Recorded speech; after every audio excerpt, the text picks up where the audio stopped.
outside yourself and you have all of the world. Say, why would you look outside yourself when you have all of the world inside? Why would you look outside yourself when you have all of the world inside? Why would you look outside yourself when you have all of the world inside?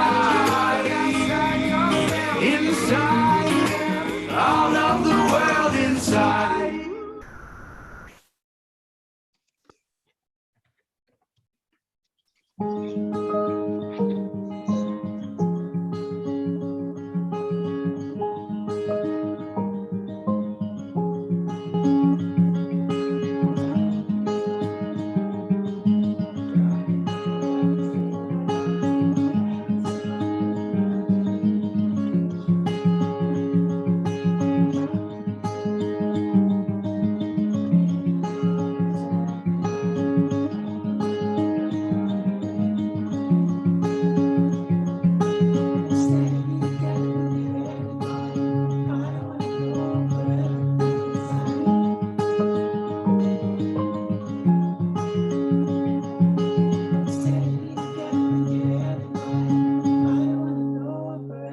Feels like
where you are, standing here together with your hand in mine. I wanna know what forever feels like.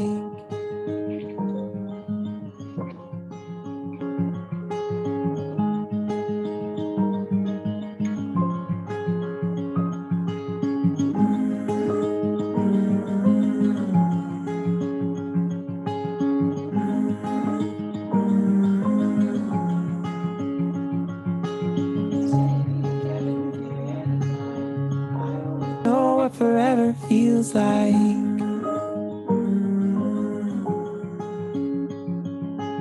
Standing here together with your hand in mine. I wanna know what forever feels like.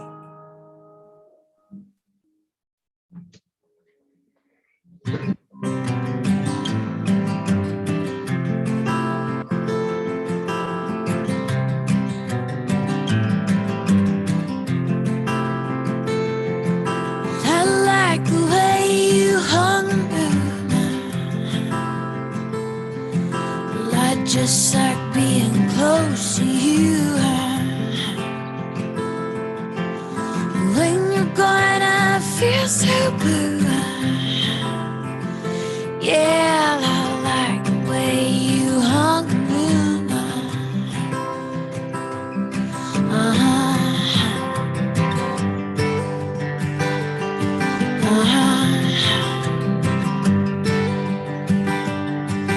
I like the way you know that dancer. I like the way you hold my hand. Spin me all across the floor. Yeah, I like the way you know that dancer.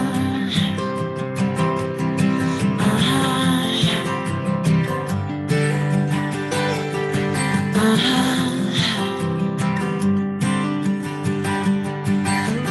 like the way you sing your songs.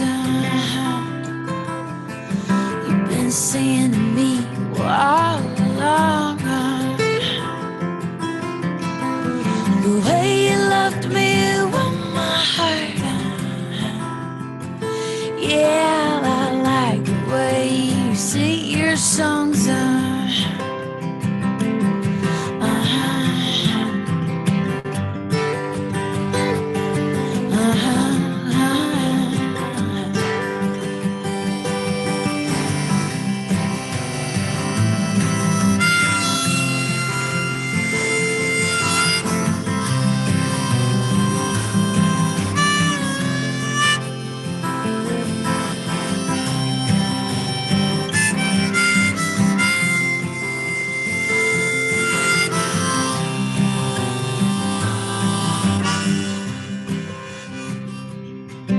I put on that white dress for you. I told the preacher man, well, yes, I do. And I'll stay and I'll grow great with you. Yeah, I put on that white dress for you.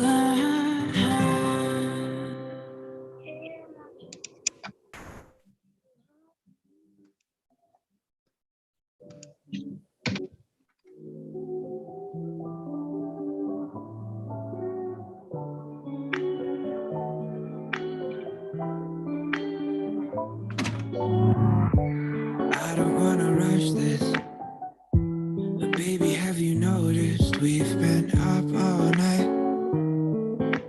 Up all night. I probably should go now, but when I'm with you, I lose all sense of time. All sense of time. And I don't wanna fight it no more. Never really felt this before. Won't you tell me how you feeling? 'Cause I'm staring.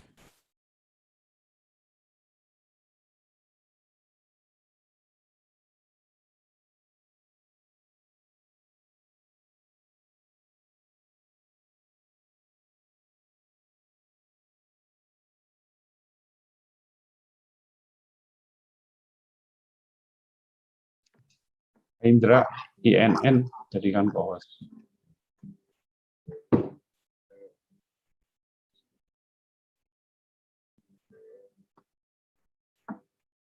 Mas Indra.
Ecosystems.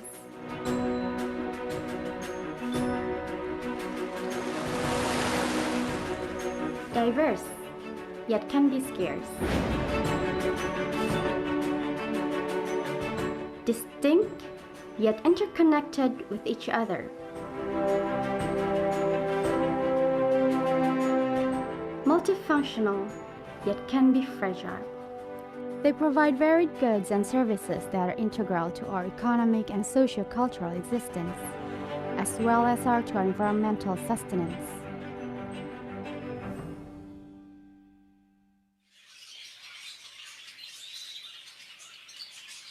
However, The capacity of an ecosystem to provide goods and services largely depends on how we use, manage, and sustain them, specifically with the diversity of species within it.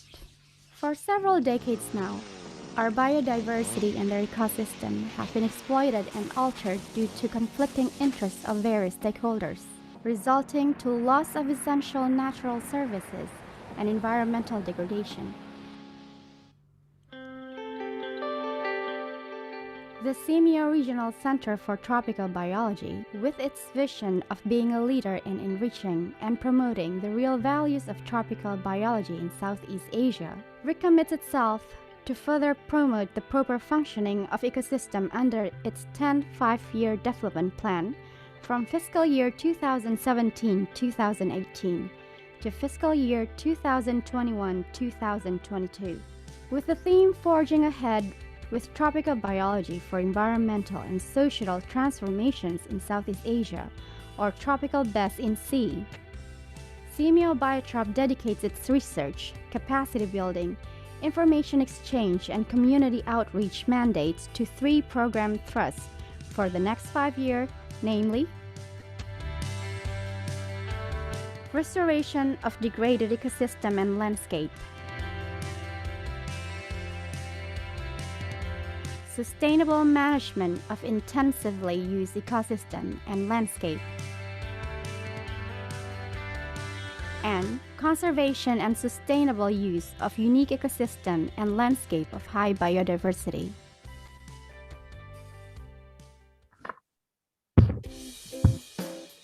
Simeo Biotrop believes that these program thrusts are current critical concern confronting in Southeast Asian region in general. The urgency to address these concerns will be significant for sustainable development in the region. These program thrusts are also envisioned to integrate the global and regional concern for climate change, poverty alleviation, food and nutrition security, and inclusive development, which are among the core themes of United Nations 2030 Sustainable Development Goals, the Asian Vision 2020, and the Simeo Priority Areas. To implement this program thrust and help achieve its vision and goals, Simeo Biotrop has lined up several strategies. The center will establish and promote communities of practice to optimize the individual and institutional expertise of its training alumni, research grantees, and collaborators. The center shall realize this through its new and ongoing programs, namely Affiliate Scientist Program, In-House and Joint Research Program, Short-Term Scientist Exchange Program, Community Outreach Volunteers Program, PhD Thesis Grants Program, Graduate Students Internship Program, and establishing and hosting of national and regional specialized networks of experts. To support the communities of practice, Simeo Biotrop will enhance its knowledge platforms to disseminate useful information to a wide range of audience as possible toward addressing regional issues and concern in tropical biology. Aside from conducting regular face-to-face regional, national, and in-country courses, publishing 3 issues of its Scopus Index Biotropia journal, as well as other specialist publications, organizing quarterly technical public seminars, and regular updating of its website, databases, and web-based knowledge management center on tropical biology. The center has started developing and implementing some new knowledge platforms such as online training courses, expert system particularly on invasive alien plant species and stored pest management, infographic series, policy brief series, weekend life skill training courses, and learning materials development for schools. Simeo Biotrop shall intensify its involvement with the school system in the region through its current program on School Garden for improving students' literacy, nutrition, and entrepreneurship, and its new program called School Productivity for the Development and Upliftment of Communities and the environment, or in short, school produce program in the areas of vegetable and fruit production and processing, aquaculture production, animal husbandry, and forestry production. These programs are meant to empower schools to perform not only its educative function, but also to become agents of change in bringing about economic, social, and environmental development in the region. For the past 50 years since establishment on 6 February 1968 by the Third Simeo Council Conference in Singapore, Simeo Biotrop has committed itself to qualify management system of its operations, services, and facilities. The center is proud to have been certified with ISO 17025-2008 on service laboratory since 2007 and with ISO 9001-2008 on quality management in 2018. The center is also accredited by KNAPPP of Indonesia for its quality research management since 2010 and environmental laboratory certification from Ministry of Forestry. Through the leadership of its board of directors and guidance from its governing board members, the expertise of its affiliate scientists, as well as its program and administrative staff, its technologies, research and services laboratories and facilities, its networks and linkage to reputable institutions in Southeast Asia and beyond, its core values of commitment, integrity, responsibility, competence, leadership in innovation, and excellence, or CIRCLE, and the continued support from the government of Indonesia as its host country. Simeo Biotrop is confident in forging ahead with tropical biology for environmental and social transformation in Southeast Asia.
Good morning. May we have your attention? We are going to proceed the program shortly. Please have a seat.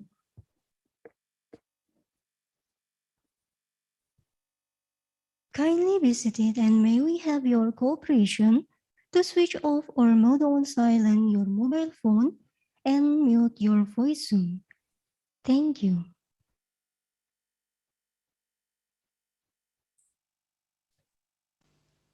The Honorable Director of Simeo Biotrop, the Deputy Director on Administration of Simeo Biotrop, Research Persons, Head of Bureau of Cooperation and Public Relations, Ministry of Education and Culture, and also managers and supervisor of department, affiliate scientists, head of laboratories, and research assistants, distinguished guests, ladies and gentlemen. Assalamualaikum warahmatullahi wabarakatuh. Good morning. On behalf of the organizing committee, allow us to welcome all of you to the opening ceremony of the regional webinar, What Does the Peatland Ecosystem Face in the Future? Before we begin this program, may I introduce myself. I am Nichmano Fadila, Master Cer- I am Nijmana Fadila as Master of Ceremony for the regional webinar today. We would like to deliver the rules of the regional webinar in this morning. The rules of the regional webinar are: for the first, all participants should be wear the formal attire. Second is, all participants always turn on the video during the webinar. And the third is, all participants always mute the voice Zoom during the webinar. And the last is, all participants can ask the question in the chat box.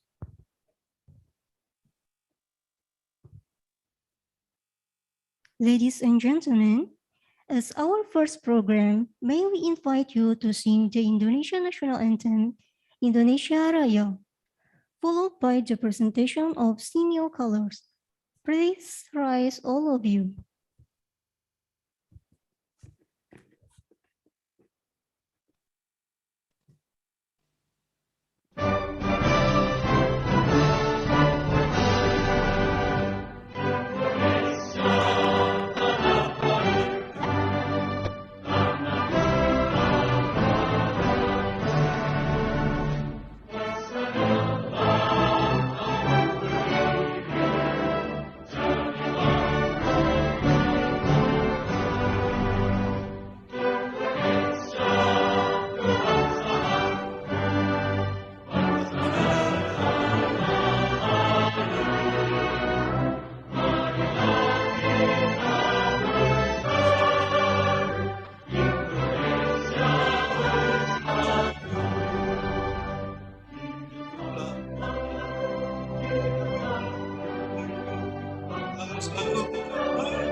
The next session is senior colors.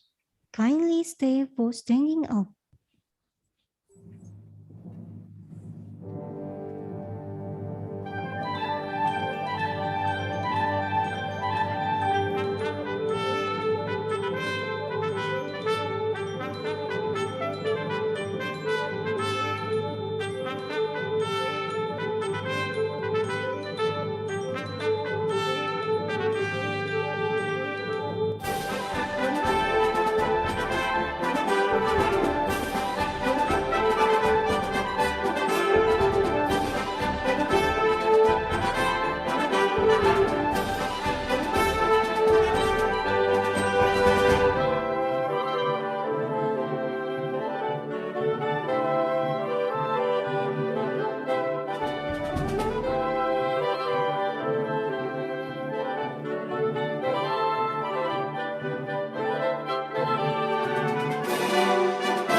Ladies and gentlemen, kindly be seated.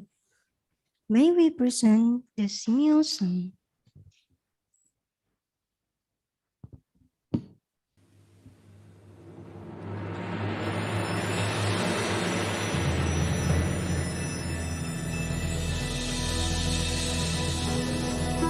It's time to open our eyes to a bright and promising future.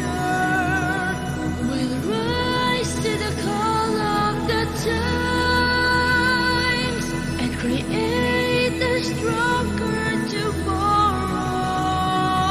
Let's start to make a difference, teaching everyone to learn through science, health, and technology. We will share our expertise by promoting knowledge and policies. We can build a better world. Let us take a stand for our visions of hope, bringing future plans for the people to grow in a life filled with happiness and dream. Here at Symphia, building the future is our legacy.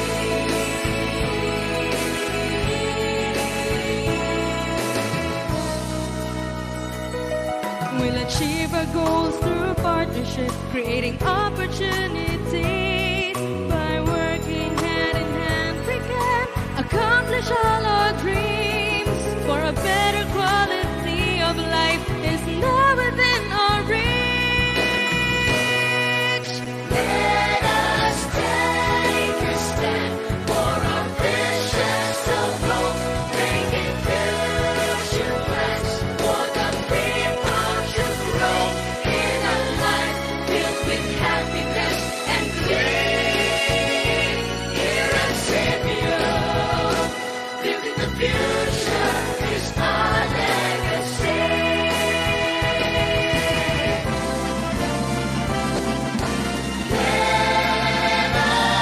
us take a stand for our visions of hope, bringing future plans for the people to grow in a life filled with happiness and dream.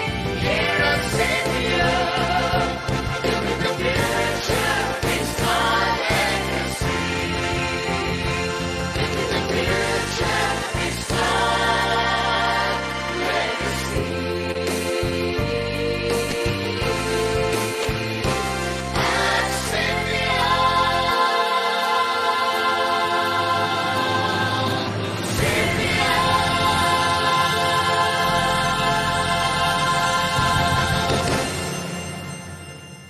Ladies and gentlemen, our opening program this morning will be preceded by welcome address and opening declaration by Director of Simeo Baitrop, Mr. Dr. Zulhamsha Imran. And the next session is group photo, and then webinar session and discussion, and the last is closing. Ladies and gentlemen, without further ado, may we invite Mr. Dr. Zulhamsha Imran as Director of Simeo Baitrop to deliver his welcome remarks and officially open the regional webinar today. Thank you. Thank you, Nijma.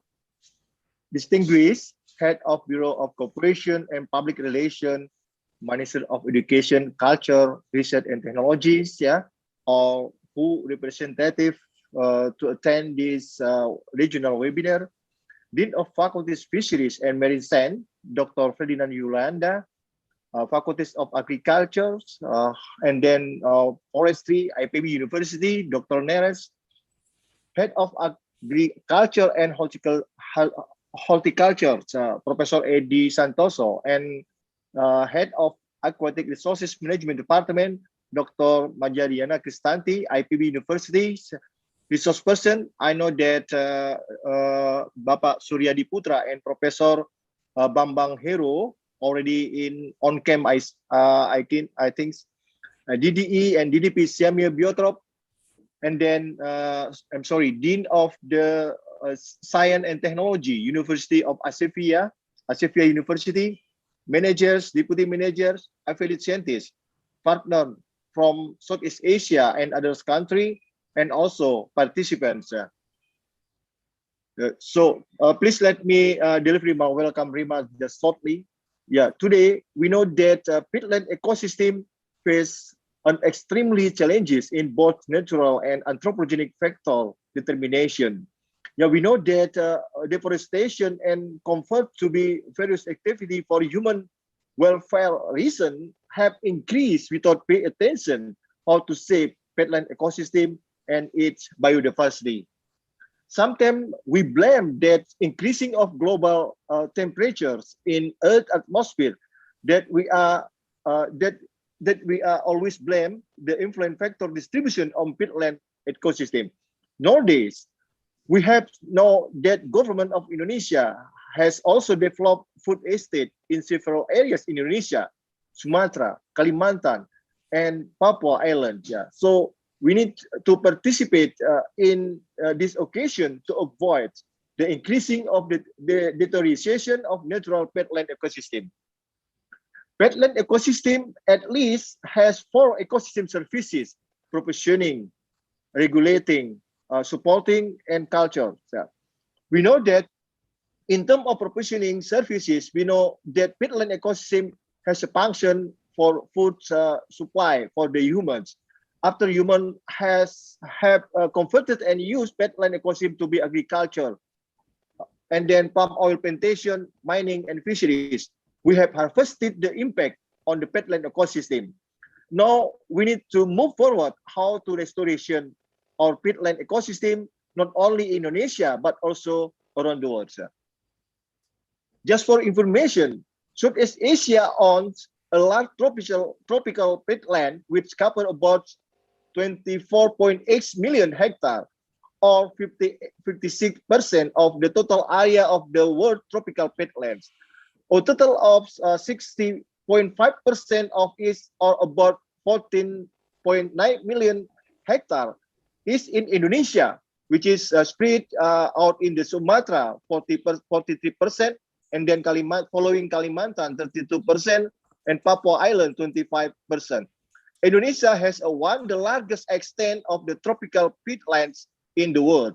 And this peatland provides numerous ecosystem services, as I mentioned above, home to various flora and fauna, including for their ability to sequester and store of the carbon. The effective conservation and sustainable management of tropical peatland, especially in Indonesia, is a major challenge. Pervasive deforestation, drainage, and conversion to the agricultural land are disrupting this ecosystem ability to sequester carbon. Indonesia peatlands have faced deforestation and drainage since the 1980s. Greenhouse gas emission caused by peatland degradation and fire place Indonesia among the top 5 emitter country. In its national determined contribution, or we call that in NDC, under the Paris Agreement, Indonesia has committed to restoring more than 2 mega hectare of the great peatland area to prevent gas GHG emission. One of the challenges in the managing tropical peatland in this century is to develop integrated planning and management approach to balance between peatland resources demands and to ensure the continuing peatland ecosystem survive. It is crucial for the ensuring synergized policy between national and local government on peatland management. This will play a significant role in the current decentralization regimes, including resolving the stakeholder competition, managing resources, permit, and law enforcement control. Semibiotrop itself has also contributed developing some technology in agriculture and fisheries, such as urban farming, and then research and development of the tissueculture technique for the profession of plant seed, and then geographic information system and remote sensing, and also forestry conservation, including here fisheries and also marine conservation. Let me together shaping our peatland ecosystem and its biodiversity for the next generation. In this opportunity, I would like to express my gratitude to the home person supporting this event come true. Yeah. So I state Bismillahirrahmanirrahim, I open this regional webinar. See you in the next webinar and sustainable use, and sustainable use of the peatland ecosystem for fisheries, agriculture, and forestry. Thank you.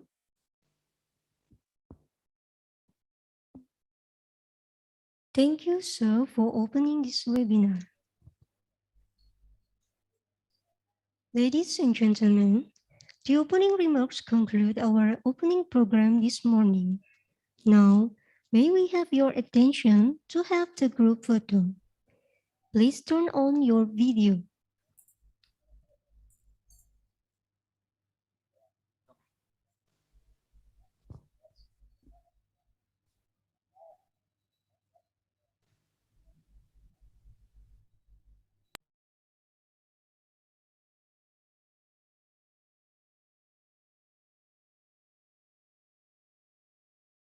Okay, 1, 2, 3, click.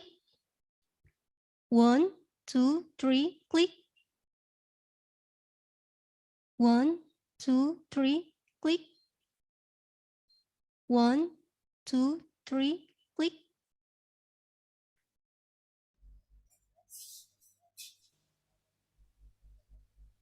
Okay, thank you. Let's begin on the main session, regional webinar, What does the peatland ecosystem face in the future? This webinar will be moderated by Mr. Dr. Insinyur Nareswara Nugroho, Master of Science. He was born in Yogyakarta, 22 January 1965. He is an Indonesian, and he is a dean in the Faculty of Forestry and Environment IPB University. He had graduated from Forest Products Technology in 1987 in IPB University, and then Master in Timber Engineering 1994 in IPB University, and also in Doctoral Biomaterial Science 2000 in the University of Tokyo, Japan. His experience and achievement are as Vice Dean in 2011 until 2020, and as a Dean in 2020 until 2025. Please welcome Mr. Dr. Nareswara Nugroho. Okay, thank you, Ms. Ceremony. Thank you for Siamio Biotrop that already invite me as moderator. Good morning and good afternoon, everyone. Assalamualaikum warahmatullahi wabarakatuh. Hope all of us stay healthy and have strong spirit during terrible pandemic situation by coronavirus 19. Thank you for all for finding time and visiting today's webinar. May I introduce myself. My name is Nareswara Nugroho. You can call me Nares, and I'm a Dean at Faculty of Forestry and Environment, IPB University. Now, I will ask you one question to check if you can see and hear as well. Do you hear me, everybody? Very clear. Okay, thank you for your great response. We already have been listening the welcome address and official opening remarks by the Director of Siameo Biotrop, Dr. Zulhamzah Imran. Thank you. How important the peatland. Before we start, let me explain how you can talk to us during the webinar. Each presenter today will have a total about 40 minutes for their presentation. If one of our presenters complete their presentation before their 40 minutes is up, there may be more time for a question from attendees. For all participants, if you have any question during the presentation, just write them to chat, and we will have a short break during a presentation and question answer session. At the end of the answer, to answer your question, after the invited speaker finish their presentation. In this great occasion and opportunity, Siamio Biotrop conducted regional webinar series 1 with the interesting topic today, what is the peatland ecosystem phase in the future? As we know, peatland is an essential wetland ecosystem made from peat soil with decomposed organic layers within waterlogged and oxygen deficiency conditions. Peatland are not a single ecosystem type. They are complex adaptive systems with close link between peat, carbon, and water budget, comprising of the holistic system of vegetation, fauna, and livelihood dependency. With peat soil composition as the primary cover, the ecosystem heavily relies on the water level to maintain its services. Tropical forests and peatland provide important ecological, climate, and socio-economic benefit from the locals to the global scale.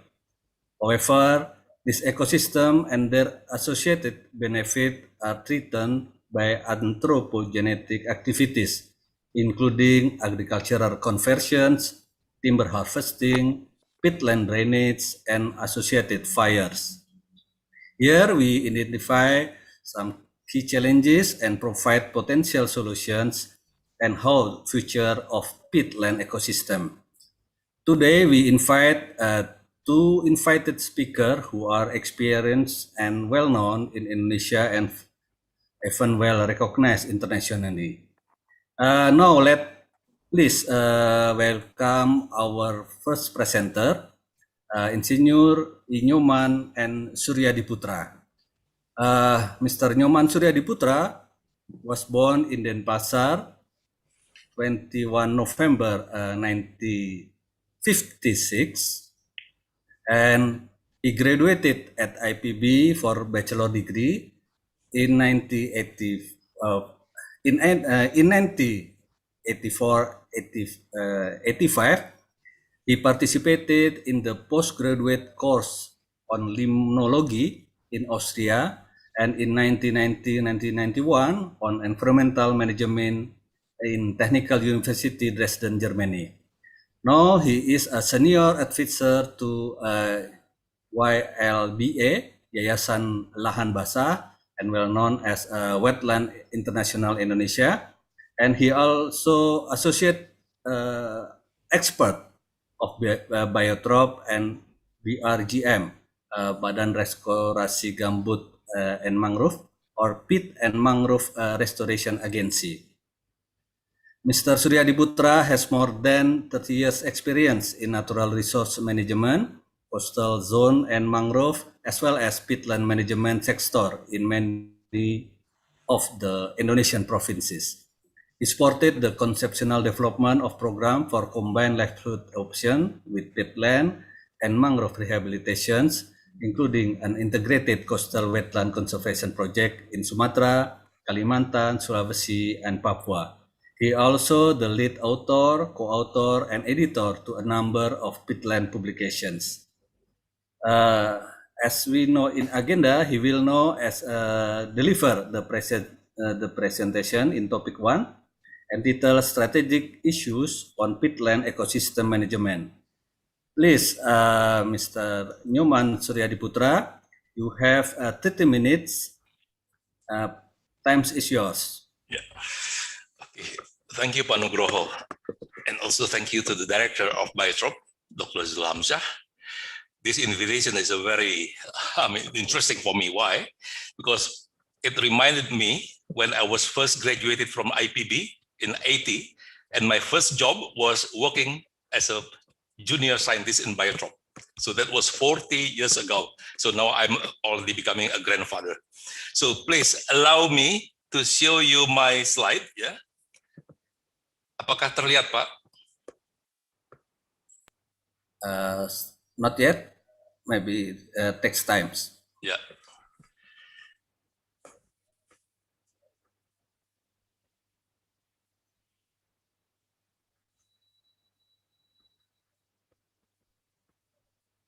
Sudahkah? Still not yet. You already shared your presentations?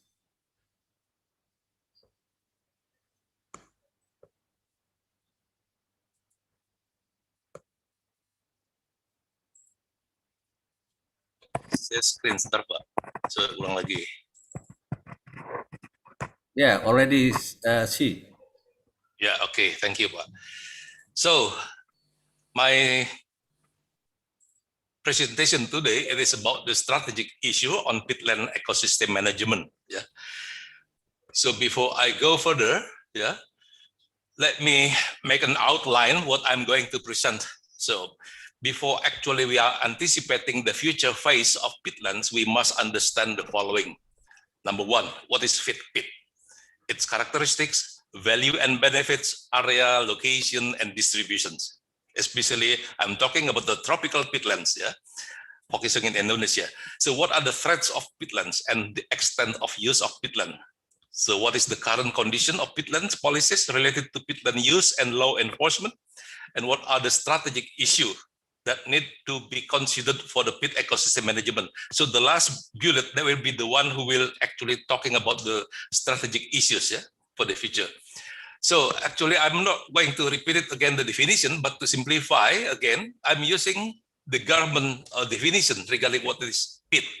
Because if I'm using the scientific definition, it will be very diverse. There are so many definition because peat can be determined based on the amount of the percentage of the organic matter and also the ash contents and so ever. Yeah? But under the government regulation, peat is organic material formed naturally from incompletely decomposed plant remains with a thickness of 50 centimeter. So be aware, if we are using the government regulation, peat should be more than 50 centimeter thick. Below 50 centimeter, it is not categorized as a peatland. Even though it is less than 50 centimeter, the carbon stores is actually still quite high. Yeah. So that's number one. Number two, we have to be aware regarding the peatland hydrological unit. So this is how our government, yeah, classified our peatland in the landscape level. We divided the peatland within one hydrological system. We call it the PHU, peatland hydrological unit, which is located between two rivers. So as you can see here, or rivers and the ocean. Yeah. So within this area, we call it peatland hydrological unit, or in Indonesia we call it KHG, Kesatuan Hidrologi Gambut. It's not looks as nice as what I have shown you here in the diagram, because in reality, maybe the peatland itself within the two rivers, it can be patches, not necessarily in one polygon. Yeah, that's a very important one. I'm going to mention only a few articles regarding the government definitions. Number one is about the peatland. The definitions I've already explained. Yeah, so we classify into protected function, fungsi lindung, and the cultivation function. So this is based on the thickness. If the peat is thicker, more than 3 meter thick, so we classify as a protected function. But it doesn't mean all peat above 3 meter is categorized as a protected function, because if the peat itself located in the conservation area, like a national park, wildlife reserve, strictly nature reserve, or in the fungsi lindung, hutan lindung, whatever, protected forest, so they still be categorized as a protected peat, no matter how thick the peat it is. Yeah. So the second classification is the cultivation function. So normally those peat has less than 3 meters thickness. So with this kind of classification, you have to bear in mind it will affect it on how we have to restore. Yeah. Because if we are going to restore the peatland, which is already degraded in the protected area, it will be a different approach compared to the one which is located in the cultivation area. Yeah, because here in the bottom right corner, we classified the peatland degradation, yeah, based on the two categories, within the protected area or within the cultivation area. So the peatland is categorized as a degraded in the protected area if there are canal.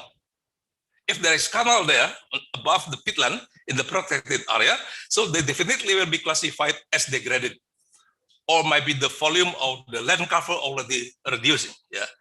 But for those pit which is categorized as a cultivation function, it is not about the canal only, but it is about the water table.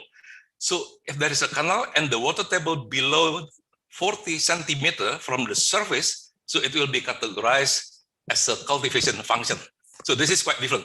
So what does it mean with the differentiations of the degradation definition? So we have to we have to refer this kind of policies when we are going to restore in the future. So next one, please let me know if I'm going too fast. Yeah. So this will tell you regarding the 40 centimeter categorized as degraded peatland. I mean, if the water table below 40 centimeter. So in reality, can we maintain actually the water table? Yeah, more closer to the surface. So this is just to show you how actually this is based on data from various plantations that I collected from Sumatra, from Kalimantan, all are located in peatland. And the one underneath here, so this is the one in the project that currently ongoing in North Sumatra. We monitor every day, yeah, the groundwater table, and it is actually, it's not easy to maintain the 40 centimeter, yeah, in the cultivation area, yeah. So with this kind of situation, yeah, actually we can make a link how much greenhouse gases will be emitted if the groundwater table dropped so much. So this just the diagram will show you, yeah. So this 40 centimeter, so this is the threshold determined by our government.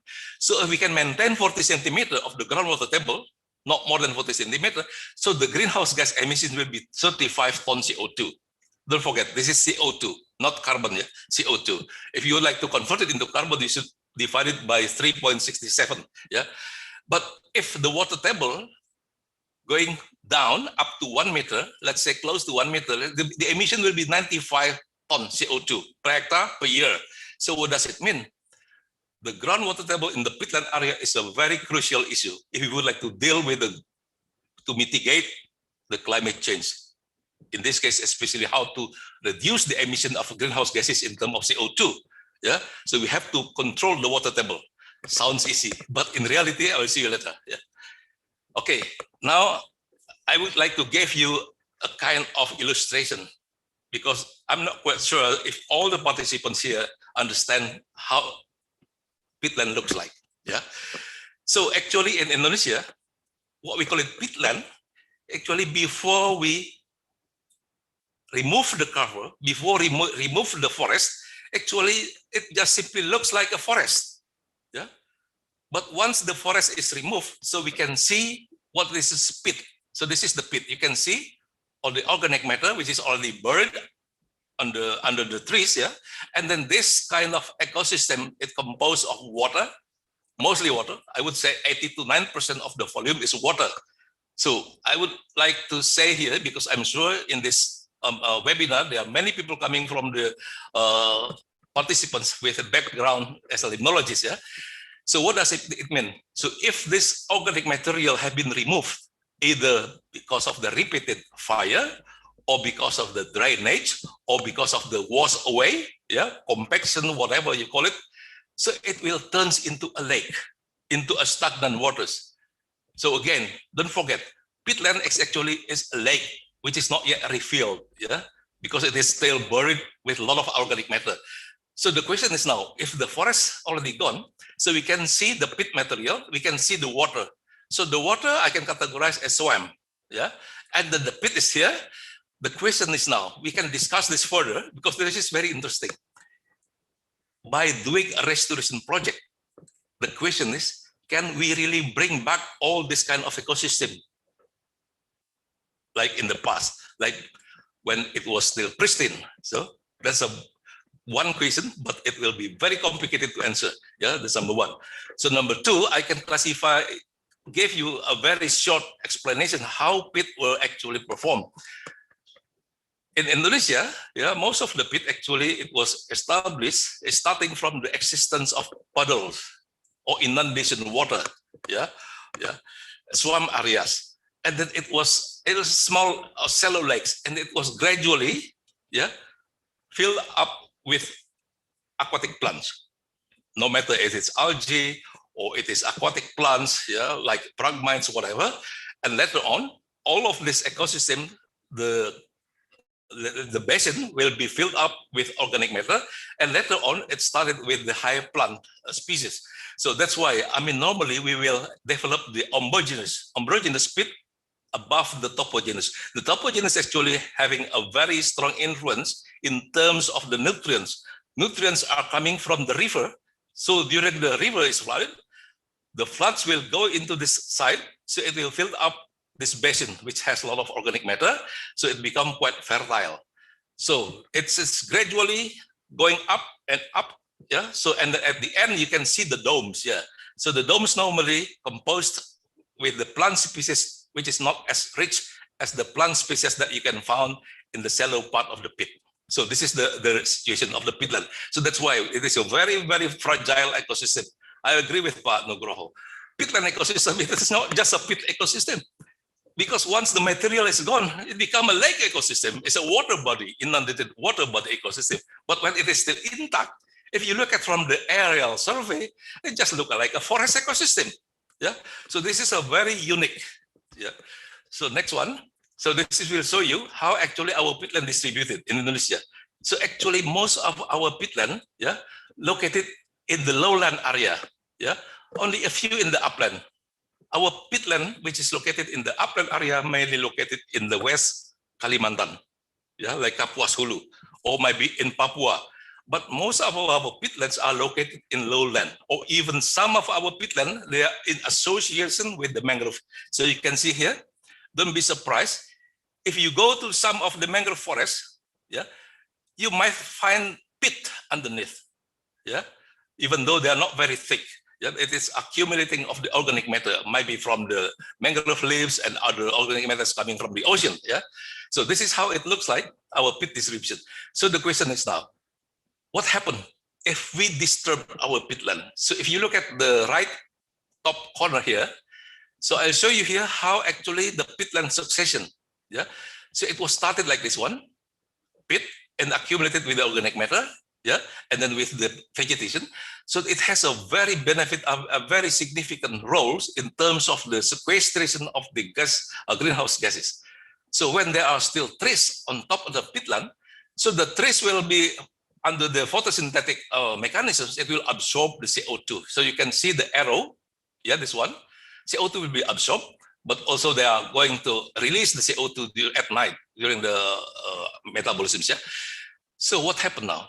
If we are not disturbing the peatland, so this process will go for longer.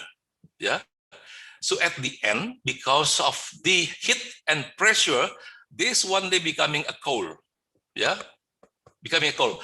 But what happened now? We already destroyed our peatland. So I'm not quite sure if we will still have coal in the near future. So this is the kind of mechanisms actually how coal was established. So don't forget. So now we are talking about the global climate change, the temperature rises. If we planted trees, even though we planted all over the world with trees, do you think that we can absorb the CO2? I'm not quite sure. You know why?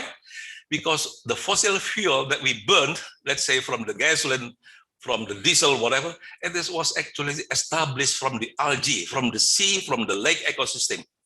So before I'm joining wetlands, I used to be an expert in the kerogen geologist with the US company, focusing on the issue of organic matter, the sedimentary organic matter.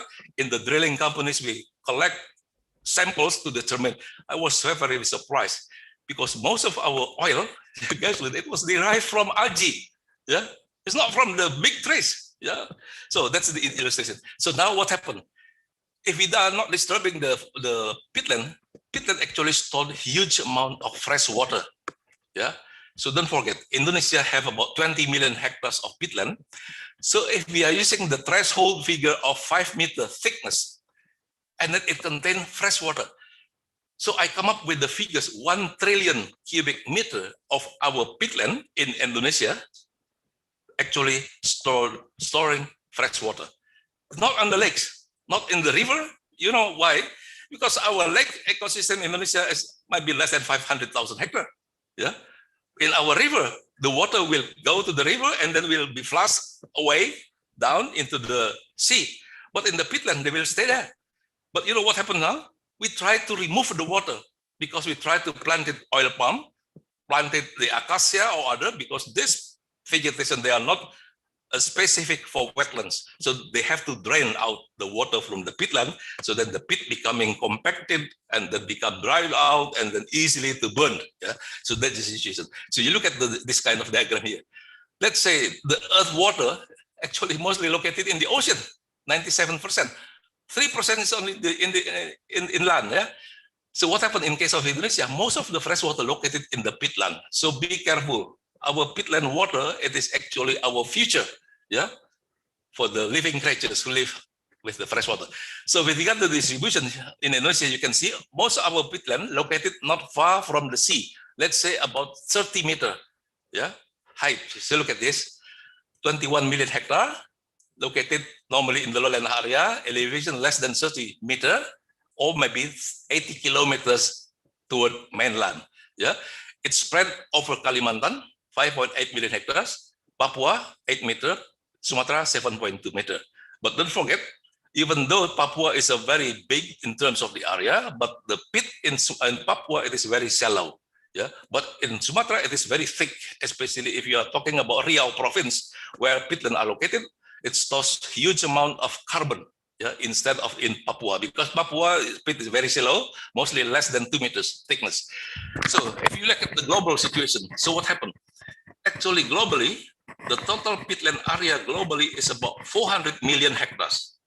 Yeah, but Indonesia, 21 million hectares is the largest tropical peatland in the world. Yeah, so look at here, Asia. Yeah, so then it's the amount of carbon being stored. So in our peatland in Indonesia, more or less about 55 gigaton, 33.7 until 55 gigaton. That's the amount of carbon being stored in our peatland. But I'm not quite sure if this figure is still there because of this kind of burn, repeated fire, because of the drainage, wash away, etc., etc. Yeah. So now about what is the use, the function. This is just to share my experience. I tried to throw a fish net in Krumutan in Riau, together with the fishermen. I was so surprised. I was so shocked. In one throw of the net, this is one bucket of small fishes were caught. So I don't know what kind of species, because hardly to identify, but at least there are so many fish species that you can identify in the peatland area. Yeah, so I'm sure these participants, many of them are coming from the Faculty of Fisheries. This is the future challenge, yeah, that the fish, before it's gone, have to be identified. Otherwise, we lost our water because of the drainage. We lost our biodiversity, especially the fisheries aspect, yeah, etc., etc. So in terms of the global, so you can see here, undisturbed peatland is about 350 million hectares. Yeah, but mostly located in the in the temperate area, yeah, like Russia, Canada, America. But I'm sure this will be a very big threat, because pit fire already started in Russia quite some years ago. Yeah, in Indonesia, you don't ask. Yeah, it's already started in early 90s. Yeah, so now what is the use? In Europe, actually, pit is being used, yeah, for medication. Yeah, so this guy actually they dip himself in the bathtub with the pit in it.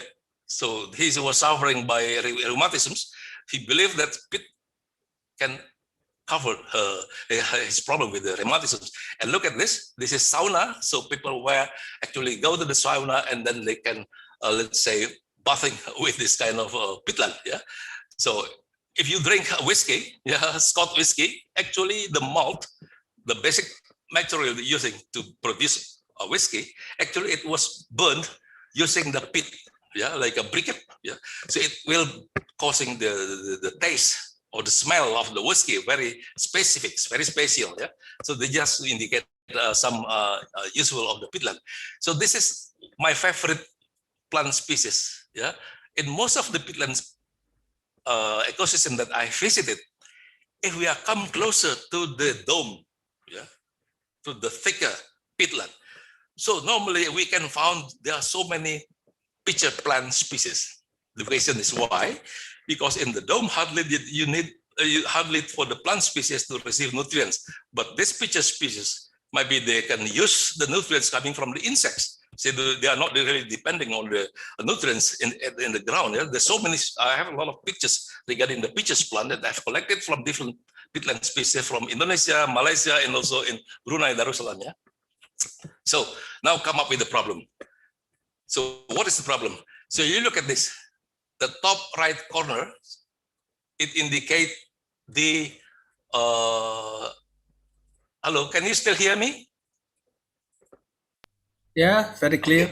Okay, good. Very clear, Pak. Yeah, because it was very quiet.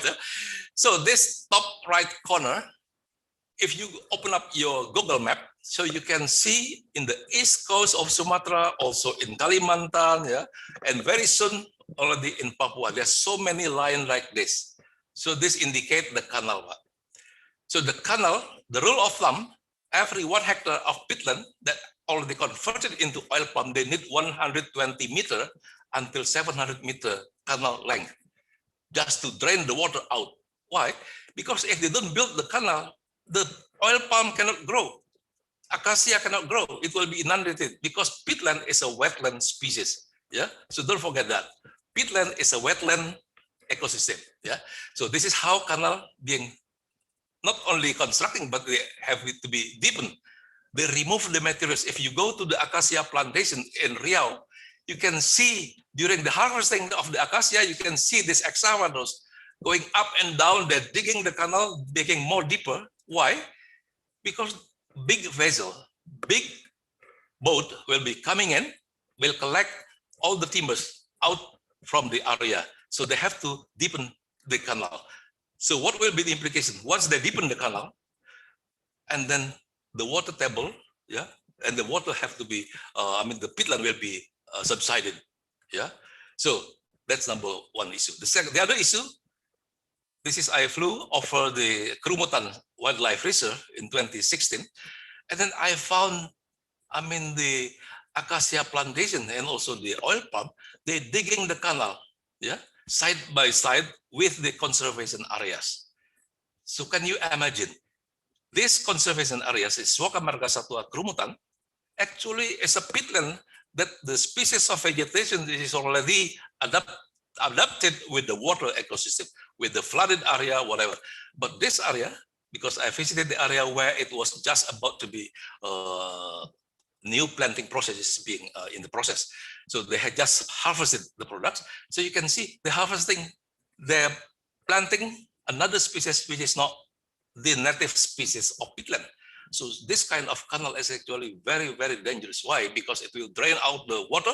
It will affecting the ecosystem, the intact ecosystem, which is located nearby, the adjacent to the concession areas. So then I can explain you now here the problem. So the drainage, once we drain the peatland, whatever technology you are applying, because drainage means that you have to remove the water, yeah, because it will be excessive water coming in during the rainy season. So the drainage will create subsidence because the water table will drop. So this diagram, yeah, the graph will explain. If 70 centimeter of the drainage canal, if the water table in the drainage canal drop until 70 centimeter, the subsidence will be 5.2 centimeter per year. Don't forget that, 5.2 centimeter. So that's number one, subsidence. And then because of the subsidence, because of the water going out, the pit becoming drier. Yeah, when the pit getting drier, it is very susceptible, very easy to get burned. So when it is burned, the greenhouse gas emissions will go up to the atmosphere. Yeah, but don't forget, after the fire problem, we will have another problem. What is another problem? Depression basin, which is flood. So this will show you the area. Repeated fire, yeah, because of the canal drainage, and then many of the trees will be leaning. So don't be surprised, many oil palm lean, yeah, in the peatland because of the subsidence like this. It looks like a snake. So this is one example in Berbak National Park in Jambi, very thick pit because of the repeated fire. This the red color. So indicates where fire happening, quite regular, repeated fire. So what does it mean? And the pit material will be reduced. It will looks like a basin like this, and it flooded, became water. So that's why I mentioned earlier, peatland, it is actually a lake ecosystem, which is not yet really refilled. But once the pit is gone, the lake will come in. Yeah. Okay. So this just to show you example. This building is South Kalimantan, Banjarmasin. Yeah, you can see. You don't have to go to Italy to visit to see the Pisa Tower. You go to South Kalimantan, you already see a lot of this kind of building. Yeah, already leaning. Yeah, they're touching one to the other, and trees like this. And this is the rubber. It is how to indicate that rubber underneath is already subsided. Look at the roots.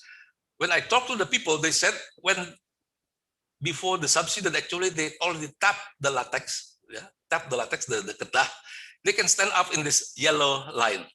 Yeah, but because of the subsidence, yeah, they have now to climb up into the red line to tap the sap. Yeah, the getah. Yeah, so this is indicate. And also this guy, this very tall guy. Yeah, in 1979, the pit is this layer. Yeah. But in 2007, the layer is now this guy. Look at this. And this man, it is about 2.05 meter tall. Can you see? Actually, the pit already gone. Yeah. From 79 to 2007, it is about 20 years something. About 2.5 meters, it's already gone. Yeah. And look at this infrastructure. This is pictures taken in Pulau Rangsang, yeah, in Ranti, yeah, 2 years ago. Because the peatland is subsiding, the infrastructure will also be collapsed. And look at also, it also created this kind of inundation of flood. So we are really facing a very big threat in the future. So if people ask me, so what is the peatland will look like in the future? What will the face look like? You don't have to wait until 10 years. You can see it now. This is really what's happening. Yeah. Okay. So the other issues, the flood. So as I mentioned earlier, after the fire, yeah, this is a fire, it comes the flood. So what happened? This is the flood. Okay. If we go to the concession area, concession company, yeah, of course, if you ask the company, they won't tell you if actually their concessions already regularly flooded. So this will show you. The red zone indicates area which is already flooded, and the oil palm, the fruit cannot be harvested. Yeah. And some of them already inundated and becoming unproductive. So look this one. So I took it from the helicopter. It's already inundated. So what does it mean? Once the peatland already degraded, severely inundated, what will the future look like? Yeah, fire and the inundation and then subsidence. So you look at this. This is our project site in North Sumatra happening last year. Oh, this year. Sorry, this year. It was burned. We were thinking that it was burned because people are careless people. We don't know whether people careless or before they did it on purpose. Yeah, why? Because a few days after the fire was being put out, and then the new oil palm seedlings already planted. Yeah. So how we convince people on how dangerous this kind of practices? Because if we burn peatland, so we already recorded. Maybe in 3 days, if the pit keep going on with the fire, yeah. So at least 50 centimeters of the pit layers already gone. Where they are going? They are going to the atmosphere as the greenhouse gases. Yeah. So this is just to give you an illustration. This is not happening. It's not only in Indonesia. So you look at this. Peatland, it is not just containing huge amount of organic carbon, but they are also regulating the water. Yeah. So what happened during the rainy season? The pit will be filled up with the rainwater from the sky, but also from the main river. So this morning, Pak Zulhamsyah mentioning about the food estate.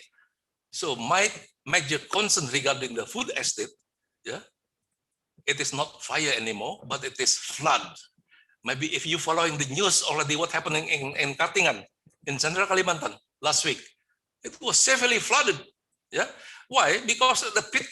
Yeah, I should remind you, don't bother too much with the peatland mapping. Why? Because if you map the peatland today, okay, that's fine. But if you come back again, maybe next month or next year, it's already changed. You know why? because the pit is already subsided. Yeah, maybe some already burned. So then you come up with the different figures. So do not waste your time, do not waste your money, yeah, for something that you cannot be assured what will be the function. You can better map the pit when it is really have a great use, yeah, for the management or maybe for the restoration, whatever. Yeah. So this is to tell you about the other peatland in the Sacramento Delta in the US. So at first, the pit like this, and then it was converted into agriculture. And then one day, because of subsidence, so the water cannot be going out, cannot be drained naturally. So then they have to use the pump. Yeah. So this is will be costly. So at the end, area all inundated. So what does it mean? This definitely already happening in Indonesia. If there are private sectors also joining this workshop, please speak out, speak up, tell what really happening in your plantation. Because I was approached by one of the oil palm companies, I think it was 2 weeks ago, and they were asking me if I could really help dealing with this kind of issues. Don't forget, this is the pit, yeah, and it will be subsided. At the end, the layer of the pit will be shallower than the water surface in the river. So what does it mean? So when the situation like this already, the problem is, can we start restore the peatland if it is already severely subsided? Yeah, I will show you later. The answer is actually simply no, because it already turned from the peatland ecosystems into a lake ecosystem. What we can do, start with the fisheries. Yeah. Okay. Now I can tell you this is what the lesson learned that is still ongoing. Yeah. The future management. This is how we actually block the canal. Currently, we are working in North Sumatra together with local community. We block many of the canals using the Areca knot stem like this. Yeah, it's a very deep. The pit, it is almost 8 meters or more than 8 meters thickness. So then we have to use a material like this one is the Areca knot because it's very long. One Areca knot maybe can be 20 to 30 meters long. Yeah, so we block the water in the canal. So then we apply the floating net cages, the karamba jaring apung. Yeah. So how can we integrate? Because if we re-wet the peatland by retaining the water, of course, the area becoming wet. And then we inform the community why we did it. We told them actually by blocking the canal, we tried to re-wet the peatland to avoid fire, to reduce the subsidence rates, and make use of the canal for another purpose, aquaculture. And then now they are becoming very enthusiastic. You know why? Even though we are not yet very successful. It was very interesting. In this cage, last July, we will have the community were able to harvesting almost 316 kilograms of catfish.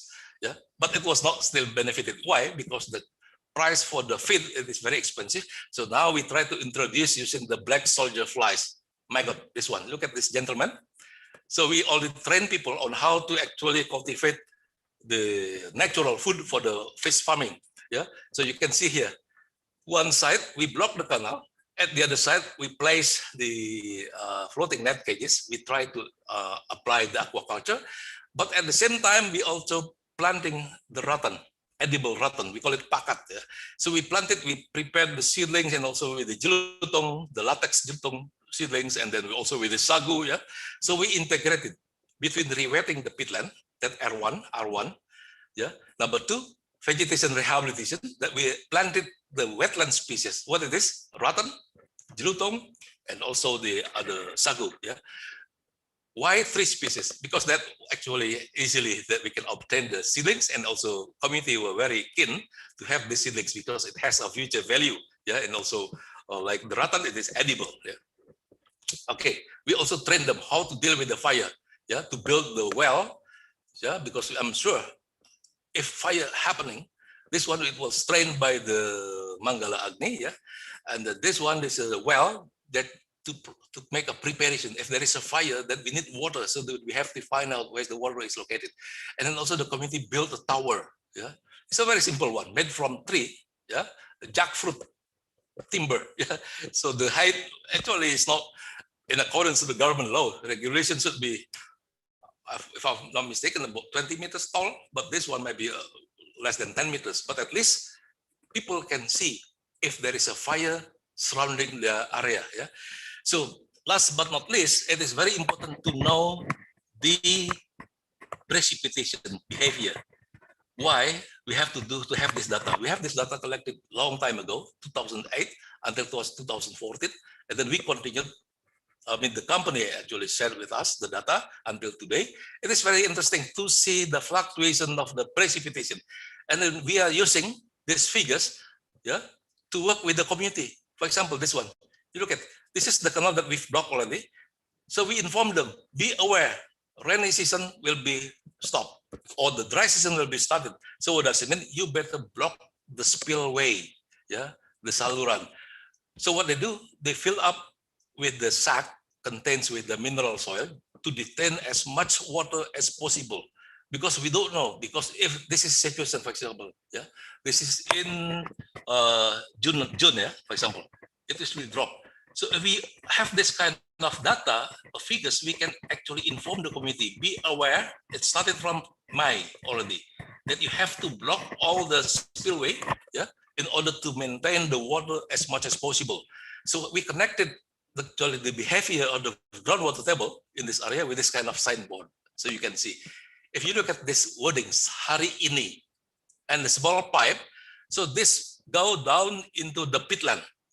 This sign will go up and down. It depends on the groundwater table behavior. Yeah. So during the rainy season, this sign hari ini will go up and it says bahaya api rendah, because the water table, it is only maybe 10 centimeter below the surface, and the pit is very wet and hardly to get fire, yeah, to get burned. But when the water table drops, so this sign hari ini will go down, go to the yellow, or even worse, go to the red one. Yeah. So with this blocking of the canal, we try to measure. Yeah. First, we measure the precipitation every month, and then number two, we block the canal started from October last year. This is the yellow, I mean the black arrow. This is how we block the canal, and then we monitor the ground table. This is the blue line. It was very interesting. Yeah. In terms of the amount of carbon that being able to be detained in the peatland, because the pit is wet. Yeah. So we have the differences of 10 centimeter in average after we block the canal compared to the before. So if 10 centimeter, we multiply with the threshold, how much carbon being detained. So actually, rewetting of peatland, it is quite sensible. Yeah. I mean, how can we protect the fire? How can we protect the emission? How can we protect the area from subsidence? Because if we have water underneath, subsidence will be very low. Yeah, we can control the look at Jakarta now. The north coast of Java is very severely having a big problem with land subsidence. Why? Because the groundwater is tapped, is being extracted by so many buildings, by people, whatever. It's the same with the peatland. Can we protect the subsidence? Can we reduce the subsidence in the peatland? Of course, maintaining the water. Yeah. Okay, this is another one. When you protect the peatland by using this kind of, let's say, dam, yeah. So it's not simply a dam, yeah, like this one.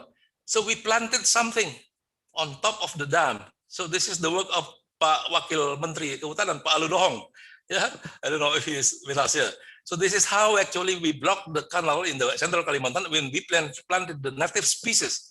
What does it mean? This native species will hold the materials underneath, and then will actually establish a new ecosystem that will help the recovery of the peatland. So this is problem also. We have problem with the termites. Yeah, so it's being checked almost every day. The community go and check, and also you look at this. So on top of the canal wings, we leave the grass to grow. Why? Because by allowing trees like this, not only grass, we also planted the jelutong. During the rainy season, the soil will not be eroded easily because there is a grass on top. So it looks ugly, but it's beautiful, you know, because this kind of grass will maintain the rooting system of the grass, will hold the materials underneath. Yeah. So that you can see, because of the termites, we are using this bamboo. Very interesting. We're using the government, guidebook. Yeah, I try to imitate. It works very well. Now, you know what happened? This bamboo is already grow up. So this is a big information for everyone who are dealing with the peatland restoration. Maybe in the future, instead of using another timber, collected from the forest, yeah, disturb the forest, using Sorry, bamboo. Mr. Yaman, you Almost have finished, yeah? 5 minutes more. Okay, it's almost finished. Yeah? So this is another example how to rewet the peatland. Yeah, after you actually dam the water, block the canal, so and then you can establish like this. Yeah, I mean let the water going to the left and right hand side. But the other one. This is very careful. Even though if you find in the literature, peatland rewetted the peatland using river water, but in Indonesia, this is not actually not allowed. Why? Because the river water, the main purpose, it is for the irrigation, for the agriculture, it is also for the drinking water. But if we suck the water from the river to rewet the peatland, so it will be problems in the future. Yeah. Okay, this is will show you blocking canals. Yeah, there is problems with the rewet. Yeah, but don't forget there are also another trial already done in Indonesia. This is proposed by the private company. They try to build the dam, they block the canal using the excavators. And at the end, well, you know what happened? Look at the ecosystem. It looked like this. Yeah. I mean, be careful when choosing the technology. Not every technology can be adopted in peatland restoration, because once you make a mistake, problem will be creating like this. Yeah. Okay, this is also the problem with the vegetation rehabilitation, the R2. So problem with the planting of the plant species, even though we are planting the wetland species, we have problem with the groundwater table. Because in the peatland, the groundwater table during the dry season will drop. Let's say maybe 1 meter below the surface. But during the wet season, rainy season, it will go up and then will be inundated. So if you planted tree without this kind of mound system, the trees will easily inundated and then dying, yeah, because too much water in it. Yeah. So this is about the fisheries that I've already informed you. We have tried so many different types using this kind of pond in the peatland. So we try to encourage the community, because according to their information, the oil palm, I mean, according to them, very low productivity and very susceptible to fire. So now we try to convince them, why don't you diversify your business with the fishery? Because fishery will love the water very much. If fishery love the water, I'm sure the people will look after the canal to maintain the water in the canal. Yeah, otherwise they cannot do. So this is another one in Central Kalimantan, block the canal. So and then we try to use this kind of BJ pond, kolam BJ, actually located not very far from the main river. So during the wet season, it will be flooded. So a lot of fish and the water coming in inland, and it will trap here. So the fish will be trapped. During the dry season, the water will go back into the river, but the fish will be staying. Yeah, so this will be good mechanisms on how to rewet the peatland. Yeah? And at the same time, they can harvest a lot of fish. Yeah. Okay, this is the last one. So then, so what is our peatland ecosystem will look like if we don't implement the best management practice? Yeah. For example, best management practice is to maintain the water table, to plant the native species, the wetland species, yeah, to maintain the groundwater, etc., etc. So you can see in the left-hand side. So if we are failed, actually this is already started. If you ask me how peatland will look like in the near future, this is already proven. So this study conducted by Hoyt, yeah, Alison Hyde, yeah, last year, it was very interesting. She found out actually east coast of Riau is already subsided 2.2 centimeter every year. So what does it mean? It will getting worse because of the sea level rise, because of the climate change. So can you imagine one day the shape of the Sumatra island will becoming slimmer because of the peatland mostly located not far from the sea, mostly located in the east coast. But if this one will be inundated with water, the shape of the peatland will be changed, and then many of migration of people coming from the coastal area towards inland, upland. So that is Riau. The other one, this is Malaysia. This is in Rajang Delta in Sarawak. So Wetland International did a kind of simulation. Yeah. So when we found out, actually 25 years from 2009, where this simulation were made, actually 42% or 357,000 hectares of the peatland in the Rajang Delta will be inundated. So what does it mean? Because of this mismanagement, because of the drainage, because of the repeated fires, etc., etc. Yeah. So possibility of reduce or loss of land becoming inundated or flooded, loss of productive land, migration of settlements upstream, changes in coastal morphology, loss of wildlife habitat, rising sea level will exacerbate this condition. The last question, can we restore peatland in order to mitigate the climate change? This will be discussed during the question and answer. Thank you very much. Okay, thank you very much. Thank you for the excellent presentations that you already very good done, Mr. Nyoman. And if you have the participant have a question for Mr. Nyoman, please add them in the chat, and we'll be able to answer some of them during the question and answer at the end of the second presentation. Please be patient. Dear participant, in the last 2 decades, however, significantly massive utilizations of peatland occur for harvesting its resources and settlement. As a consequence, deforestation and degradations impacted on the loss of the biodiversity, decreasing the function of ecosystem services, disasters, land subsidence, flood, and forest fires, and also loss of community livelihood.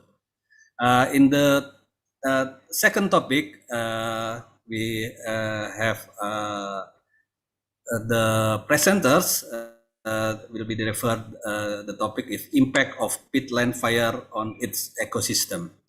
May I introduce the second speakers, Professor Dr. Bambang Heru Saharjo. Professor Bambang was born in Jambi, 10 November 1864, graduated in IPB for a bachelor degree in Kyoto in IPB, and in Kyoto University takes a master and doctor programs. He is a professor in Faculty of Forestry and Environment IPB in Department Silvicultures, and expert staff of Peat and Mangrove Restoration Agency, or BRGM. He already published more than 150 papers, received a Canadian Forest Service Merit Awards, and in 2004, and received John Maddox Prize in London in 2019. And in the same years, he received also Global Landscape Fire Awards from University Freiburg, Germany. Please, Professor Bambang, can deliver your presentations in 40 minutes maximums. The time is yours. Please, Professor Bambang, can you hear me? Yeah, thank you very much, Dr. Nares. And then thank you to Pak Zulham to invite me to come for this webinar, and also to Pak Nyoman. Yeah, hopefully my presentation could give more colors here, because Pak Nyoman has explained everything, including forest fires. So this is excellent, you know. So I'm trying based on my experience. I work for about 30 years working. And then I already working not only as experts, I bring the company who using fire to the jail. I think more and more, and even finally I've been sued by the company who burned the lands. So that in this webinar, I'm trying to use the slides, and then my presentation mostly using the field photos, something like that. And because we are talking about the futures of the peat, so it's better to use that ones so you can imagine, and also support by several research that we have done. We're working with several universities funded by NASA. We are working also with Max Planck University of Germany. And now every month we are collaborate with ITTO, running the webinar. This is collaborate and then signed by Pak Naraswara as a dean. So every month we're running the webinars. So this is especially on the fires and emphasis, and also we links with the regionals. So we invite also the expert from ASEAN. So I will use my separate my share screen. Anak coba, anak yang mana nih? Share yang mana ini? Ini ya. Ini langsung. Ini. Iya, PPT-nya mana? PPT-nya ini. Mana? Ini ya. Oke, share.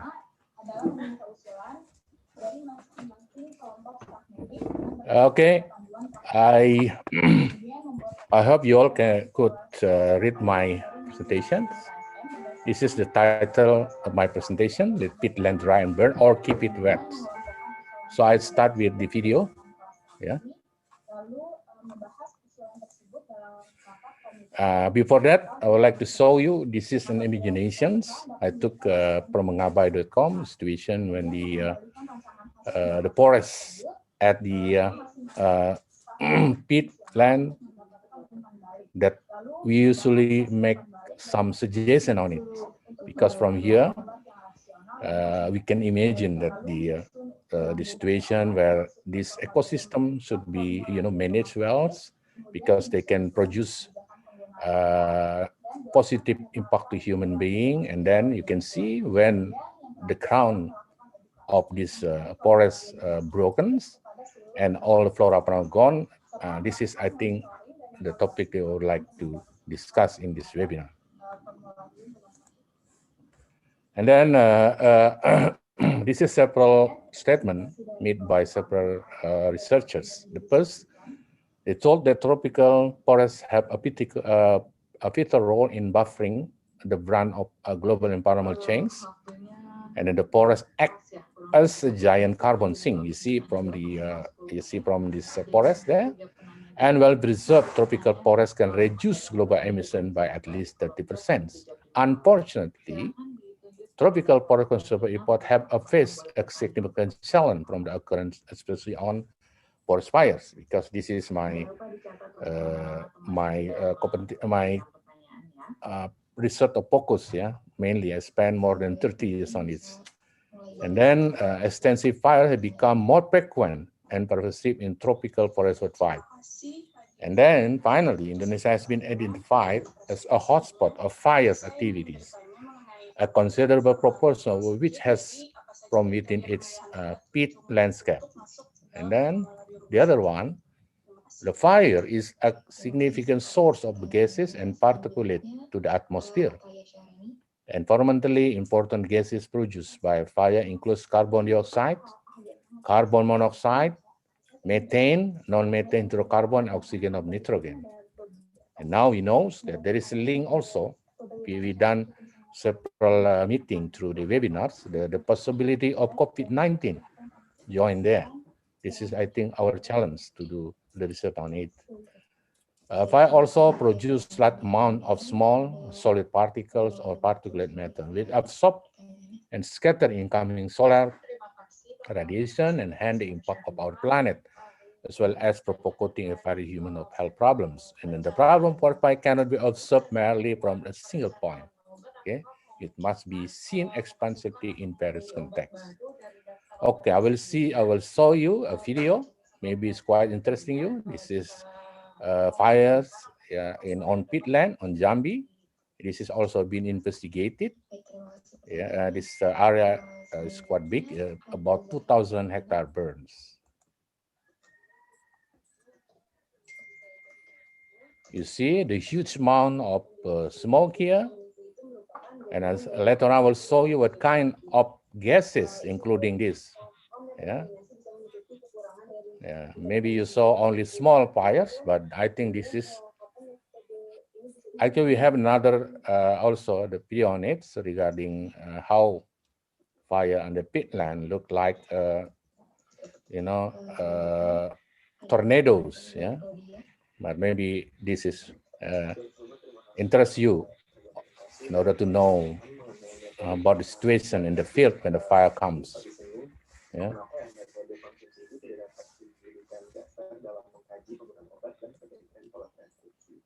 Yeah. Mungkin pertanyaannya, Bu, untuk pertanyaannya kita tampung semua dulu atau bagaimana, Bu?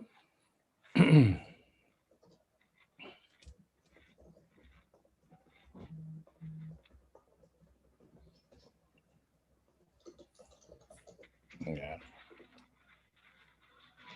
Yeah. You see, from those smokes, finally then, I will show later on how comes that the peat, one of the mostly distributors for the greenhouse gases, especially when fires in 2019, okay? And then this is another one, this is in plantation.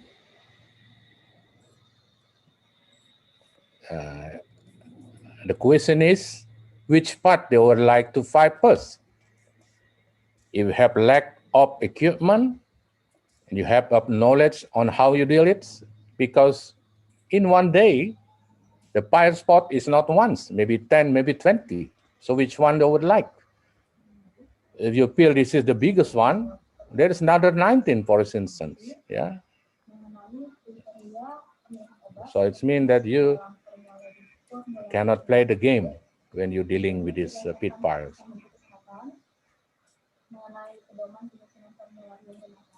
Yeah.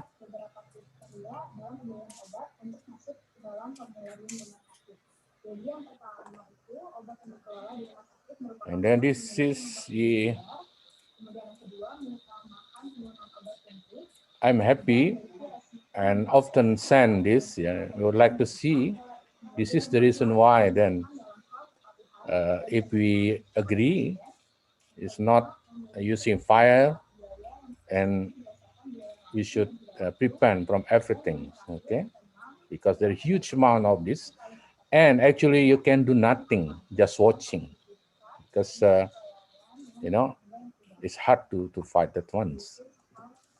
Yeah, this was another one. This is in Indralaya Parliament. You can see the huge amount of that ones.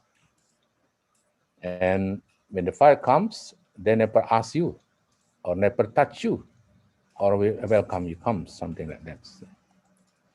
And there is another one, yeah. Sorry. Yeah, you see? They are still underground, yeah. Even you block on the top with the soil, mineral soil, but there, if there is still peatland underground and fires, and this is the result. It's been taken in Riau, and come with my colleagues, Professor Mark Cochran from University of Maryland, US. So there is question emerge. What kind of the gases emerge from those smokes? It's dangerous or it's not? Yeah. So I will let you know the results. Okay. Yeah. Because they will also affect how you deal with equipment when you fight the fires. And the problem is you see this kind, because the people thought that maybe the fire is gone because you already put the water there. The problem is when the fire burns and the surface, it produces more than 1,000 degrees of Celsius of temperatures. So if you use helicopters and bring the waters from Babi Bucket, your waters is never touch the surface because soon evaporated. Okay. And then the other important thing also that what our army working, yeah, because this is to make sure. This is then the reason why, you know, when you're dealing with pit fires, it's very hard because you spend money, and then actually you lose your time, because when you found this, it seemed that you are happy, you success to fight the fire. Actually, what they call in Indonesian language, this is keberhasilan semu, actually, because you lost everything here. So, and when the pit fires come, they don't care, are you a giant company or you're a small company? This is a fires in one big company. In Pulp and Paper in 2014, we found they are behind of 20,000 hectare burns. Okay, and finally again, when during with fire, don't play the game. Okay, this is in Sago Plantation in Moranti. Then finally, the company is penalty. They should pay around 1.07 trillion rupiah for environmental destruction they made. This is a new. This is in 2019 in Central Kalimantan, about 3,000 hectare burn in just 2 months. You can see here. When you're dealing with pits, be careful because they should treat and do something in order to prevent from fires. Okay. This one, yeah, the huge area burns. Everything when I come there burns. You see, this is the canal, do nothing. Even our government said that you should, you should blocking canal, you should maintain low groundwater level less than 40 centimeter. Finally, you can see here. This is the fact findings. See, and then we are happy because the case now bring to the court, and then we are waiting for the decision. Do you want to do like this? You spend money for $1 million, for instance, and then what you're doing with this? Yeah, again and again. Don't play the game with pits. And also this one will see you when you got something. This year we now we are have a project for now 3 years.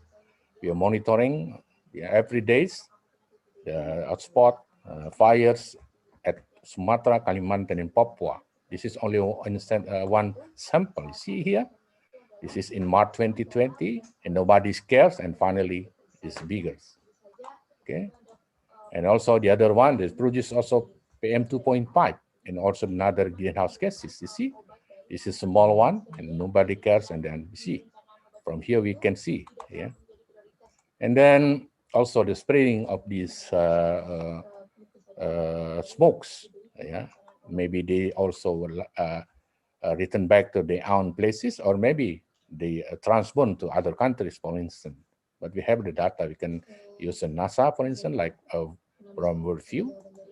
And then this is the results. City Palembang and Palangkaraya. I taken this from my own camera. And then this is the fact. When I joined the COP in Madrid, Spain, at December 2019, we were very surprised when the Al Gore, Vice President of the US, said, "Hey, Indonesia, be careful, because even your fire in 2019 is less than 2015, but your greenhouse gases is nearly 2015. So this is the fact. I checked it, and then finally we got this is from CAMS. I communicate with one of the sisters, Mark Porrington, and they saw this result. Yeah, starting from August, and then you see, and then also this one. This is in 2015, 2.6 million hectare burns, but in 2019 is 1.6 million hectares. But you can see it here, CO2 is nearly the same. Okay, and then this is the press release by CAMS. Yeah, yeah, they produce the data on it. Then, and the question is this true or not? So I check it by own data. This one, finally, we got it. It's happened. Target restoration pit area we saw here. Yeah, South Sumatra, Central Kalimantan, etc. At this one in 2019 is increased. See, and this is the results. Yes, in South Sumatra, burn area is more than 66 times, or more than 6,000 hectares, more than 6,000%. Yeah, so it means that 66 times. In Central Kalimantan is around 7 times. West Kalimantan is around 1 point nearly. And then you see in Jambi and Papua, except in Papua. So there is increasing huge of increase of burn area on pit. So it means that what the prediction or calculation of CAM is right. It's true.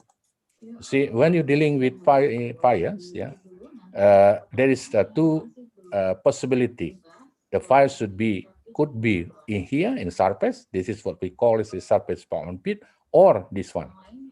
Yeah, this one is what they call a pit fire.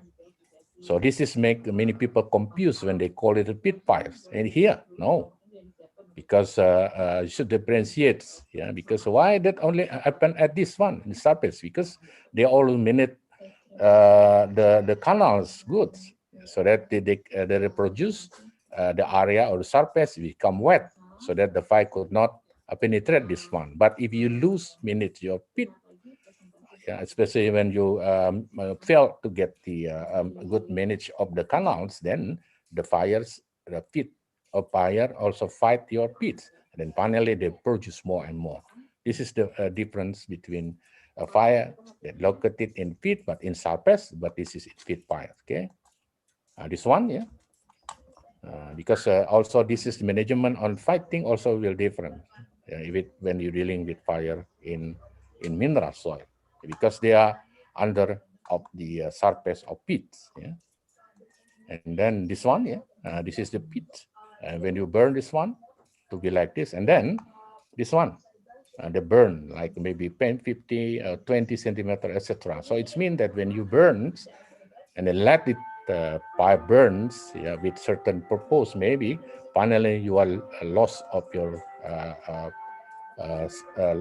productivity and also maybe the benefits, yeah, because this one will affect, yeah, because maybe you will manage your pit maybe for 50 years, but because of this maybe just 20 years, something like that.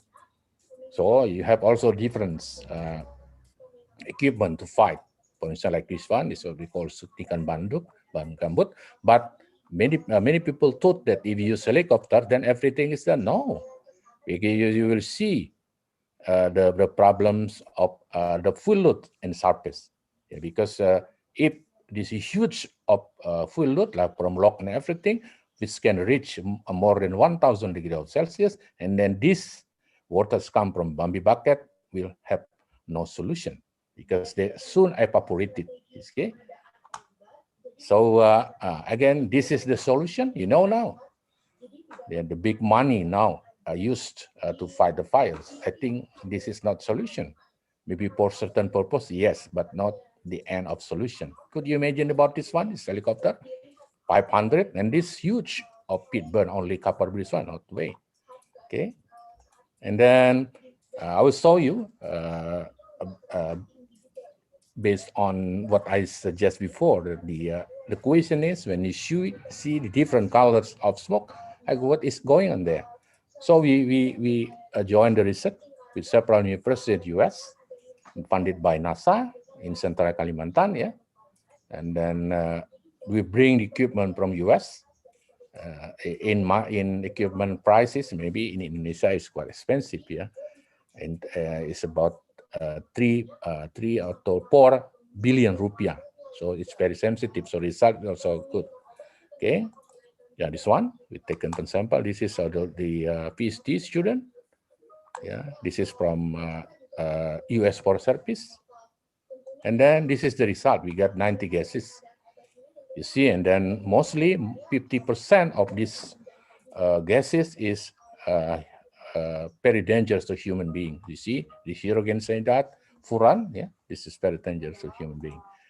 And this is also one good topic. Why? Because now we are also talking about this one, the COVID-19. Because the COVID-19 pandemic is overlapping the occurrence of the wildfires. Because wildfire smoke is complex mixture of oil pollutants that are harmful to human health.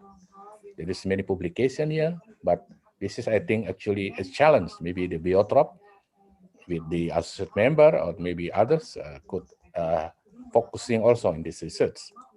Yeah, and then why? Because this one, yeah, wildfire smoke can irritate lungs, cause inflammation, affect the human system, and make more prone to lung infection, including SARS-CoV-2.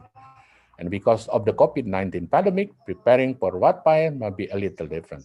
Yeah, and now how wildfire smoke can affect you and your lungs once during COVID-19. So you see, this we can see there is not only the smoke, especially upon pit fire with 90 gases, but is also another important source, especially linked with COVID-19. Okay, then this is Marco Ren. We are conducting our research in Sumatra. We've taken samples from Jambi, Palembang, yeah, and also in Riau in order to recognize what kind of smokes content there. You can see here, we take a look from the drone. But here, the people thought that all here is no fire anymore, but you can see here, it's still working in the ground. You see? So this means that when you're dealing again with pit fire, yeah, I am agree that it's not simple solution. So then how to the solution? Yeah, I think one of the solution may be to make it return to the at originals. This is they become wet, and it also should be wet, something like that. This is separate publication on it. That, for instance, like the wetting of drain organic soil may reduce greenhouse gas, and then deliberate action of rising the water table in soil can have a separate objective, and also greenhouse gas fluxes in wetted organ are controlled by a range of external and internal actors. Yeah, this one, right? Then this is the government regulation here. We have the many regulation there, and also we have also the system to monitor, because in one of the Ministry of Environment Policy regulation, this is what they call static penataan. When you put the equipment, then you can monitor, yeah, of the groundwater table there. So this is only one sample, one company in Kuburaya in West Kalimantan. They manage well. So it means regulation is true. It's not just looking for the mistake, but this is the real regulation. Why? Because in this area, there are no fires, but around area, because they don't believe on the regulation, on what they should be, what they should do in the ground, and fires. Okay. And this is from my colleagues from Asmadi Saad from Das Jambi. They show, based on the research, finally they're working. If you keep the area wet using the canal blocking, etc., then you got this one. Okay. And also this is a presentation during the international conference on tropical. My leader, Mark Cohen, already mentioned how Indonesia trying to restore the pits. Yeah, and then this is the result. Yeah, that the early indicators are that BRG's mitigation efforts show promises for reducing carbon emission from related peatlands area. So it means that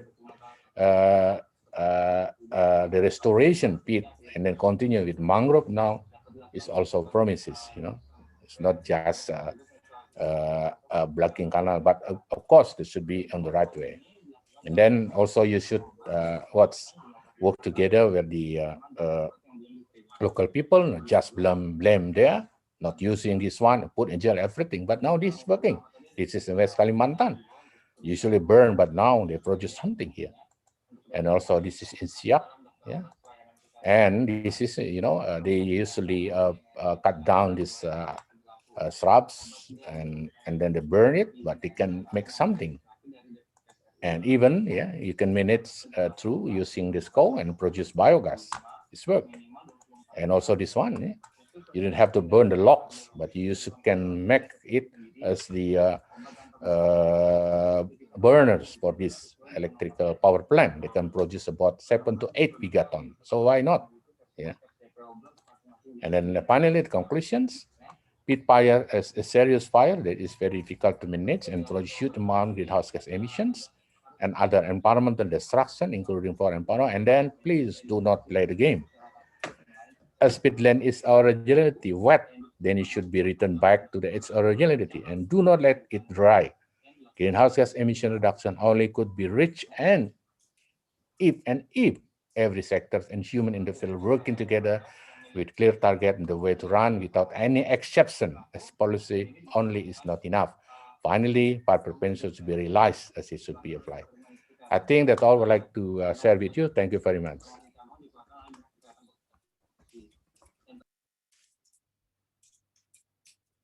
Okay, thank you very much for inspiring presentation from Professor Bambang Herosarjo.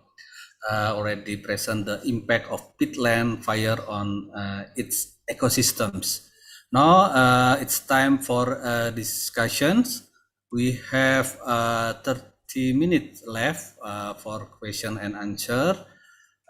We believe that two invited speakers very insightful for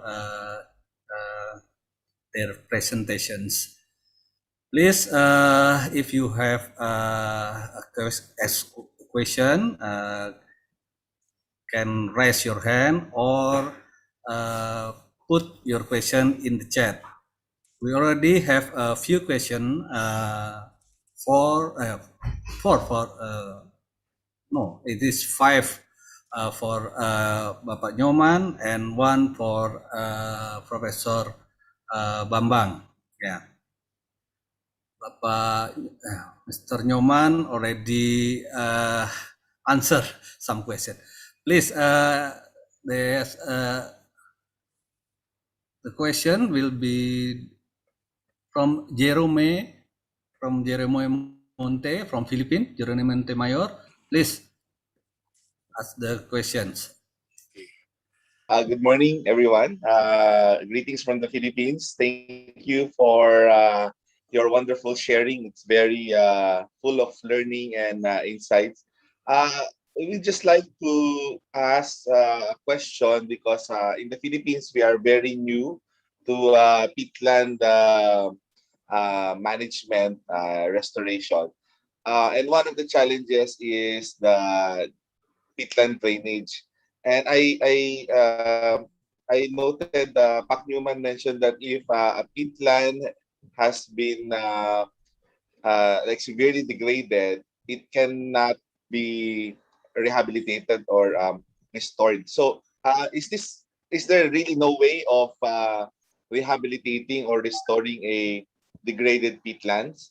And we just treat it as a lake ecosystem, or is there a way that we can still save our peatlands in the Philippines? Thank you very much in advance, Pak Newman. Okay, thank you, Jerome. Langsung jawab, Pak. Bapak Nyoman, can you hear me? Ya, can you? Ya, bisa. Okay, you can respond the questions. Suara saya terdengar nggak? Okay, clear. Okay, thank you, Mr. Jerome. So, very interesting question. Actually, as I mentioned earlier, that peatland is a very dynamic ecosystem and very fragile. So once we disturb, yeah, so what does it mean? Water is gone, so then the pit will be decomposed easily, biologically. Not only biologically, but it can also be burned easily. It can be subsided, it can be washed away because of the canals. There are so many canals. So what does it mean? If the pit's already gone, let's say it's not 100% gone, but there are some left in the ecosystem, but the area is already inundated, yeah, with water. So then it will be very difficult, yeah, to restore whatever, like you plant something, even though you are applying a polyculture. You try to planting something, the wetland species, but if it is the area already inundated, so we don't know, we already applied using a mound system. We built quite a lot of mound system in the peatland area in Jambi, and then above on top of the mound, we planted with seedling. But the problem is, if the fluctuation of the groundwater table, it go up, achieving the seedlings, and then the seedling will be inundated for long, let's say 1 month or more, seedling will die easily. So what does it mean? So once the peatland is already completely degraded, so if the area it is becoming a lake, of course we cannot plant anything. The easy way to do is to convert the area to become an aquaculture media. Yeah. So I try to answer at the same time with the question from the oil palm company. I think there were one question. Let's say if one cycle of the oil palm is 25 years, some of them can be 30 years, 30, right? Every year, the pit will be subsided. That put 5 centimeter in average, because some of area can be more than 5. Yeah, that is too easy calculate. 5 centimeter per year. If one cycle of the oil pump is 25 years, so that means by year 25, 125 centimeter of the pit already gone. So what does it mean? So that's why a lot of oil palm leaning. So the problems with this area, if the area already pit is already disappearing or reduced in terms of the volume, the area will be inundated with the water. So let's start doing the rehabilitation using a wetland species like the Jelutong latex, like rattan, like sago, whatever species, as far as the species like water very much, but do not too late. Because if the area is already inundated permanently, you cannot do any vegetation plantation. So what you can do to do a fishery aquaculture. So I hope it answers your question. Thank you. Pak Newman, if may I, just a very quick follow-up. So peatland forms naturally from a lake, right? So do you think, like, given a long period of time, it will again possibly become a peatland again if it's not disturbed?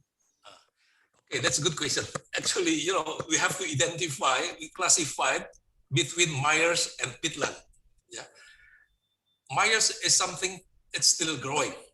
Yeah, there is terms used in the European countries.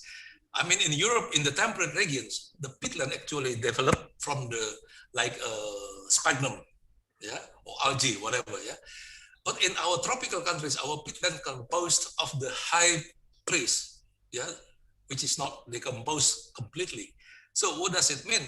I mean, sorry again. Sorry, I forgot your question.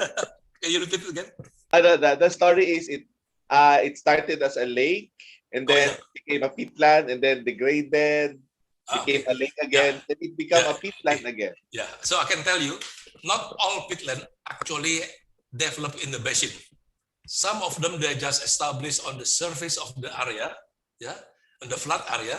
So, and then the remain of the vegetation, it will be accumulated and it forms the peatland. So we classify it between bogs and fences, yeah. So, but those are the ones who actually accumulating in the basin. So that's the one having a problem. Actually, once the pit already cleared, if we cleared the trees above the peatland, and then there will be no materials which can be accumulating to add to the ecosystem. Because, once we clear the forest, yeah, the trees, and then we drain. If we are not draining the water, there will be still an opportunity that the forest will grow, not necessarily directly to the forest, maybe the pioneer species, yeah, will start to grow like the aquatic plant. So this aquatic plant will be the one will establish a new pit materials. Yeah? Because once it is inundated and then fell down into the water and then it will accumulate and it will be preserved. But the problem here in the tropical peatland, we cut the trees and now we try to drain the water. So that's the problem. And then we converted from the native species, from the wetland species, we converted using the oil palm, using the acacia. So these species are not the natives of the wetlands. So that's a problem. So I would like to clarify, if we are too late, the only thing that we can do to do the fishery, aquaculture, yeah. But the problem is, don't forget, our peatland mostly located not far from the sea. We are located in the lowland area, yeah. So because we will be suffering because of the sea level rise, the sea level rises. So then, what happened? The island morphology will change because most of the, let's say, the lowland part will be inundated with seawater. So what can we do? Nothing we can do, just leave it as it is. So I would like to stress here, if people or donors would like to talk about the mitigation of the climate change, reducing the greenhouse gases emission from the peatland, so I would like to stress here, do not waste your money, do not waste your time, because if you lend money to developing countries, it will create poverty because we have to pay the money back and then nothing will happen. You know why? Because the pit, once it is already disturbed, it is very difficult to be recovered, to be restored. Yeah. So the only way to do it, okay, let's maintain the amount of water in the ecosystem. But can we do that? Yeah. I forgot also to mention to you here. I mean, peatland ecosystem in Indonesia, we call it the peatland hydrological unit or the peatland landscape. In one landscape, actually, there are so many districts. It can also be more than one province. So if each district or each province have a different ideas, yeah, different direction of development, and then hardly that we can actually consolidate it, the activities, yeah, on how to make sure all stakeholders are willing to do the restoration. So it is again, peatland restoration must have the commitment from all stakeholders who are doing business at the same ecosystem, the same landscape. If it is only one stakeholder who would like to block the canal to do the rewetting, it doesn't work. You know, doesn't work that way. Why? Because peatland, it is very porous. Yeah, when we channel the peatland, we drain the water in one side, and the other side will be affected. Yeah? So that's again, how can we work together? How can we make sure commitment from all stakeholders within the one landscape to work together to restore the peatland? If only conducted partially or fragmented, I'm very, very sure nothing will happen. Thank you. Okay, thank you, Mr. Nyoman. Looks like Mr. Nyoman answer all your questions. Thank you, Mr. Jerome. That if you disturb the peatland, it is difficult to recover again. Yes. We move to Professor Bambang. You have one questions from Amron from KAI. Forest and peat fire destruct natural environment, loss of indigenous flora and fauna. Is there any recent example the loss in terms of finance and how many years they will recover, if it still possible? Please, Professor Bambang. Okay, thank you very much, moderators. Yes, I have my PhD. So we conduct research in Central Kalimantan. We put the condition of the area, burn area, is about 2 kilometers from the roots.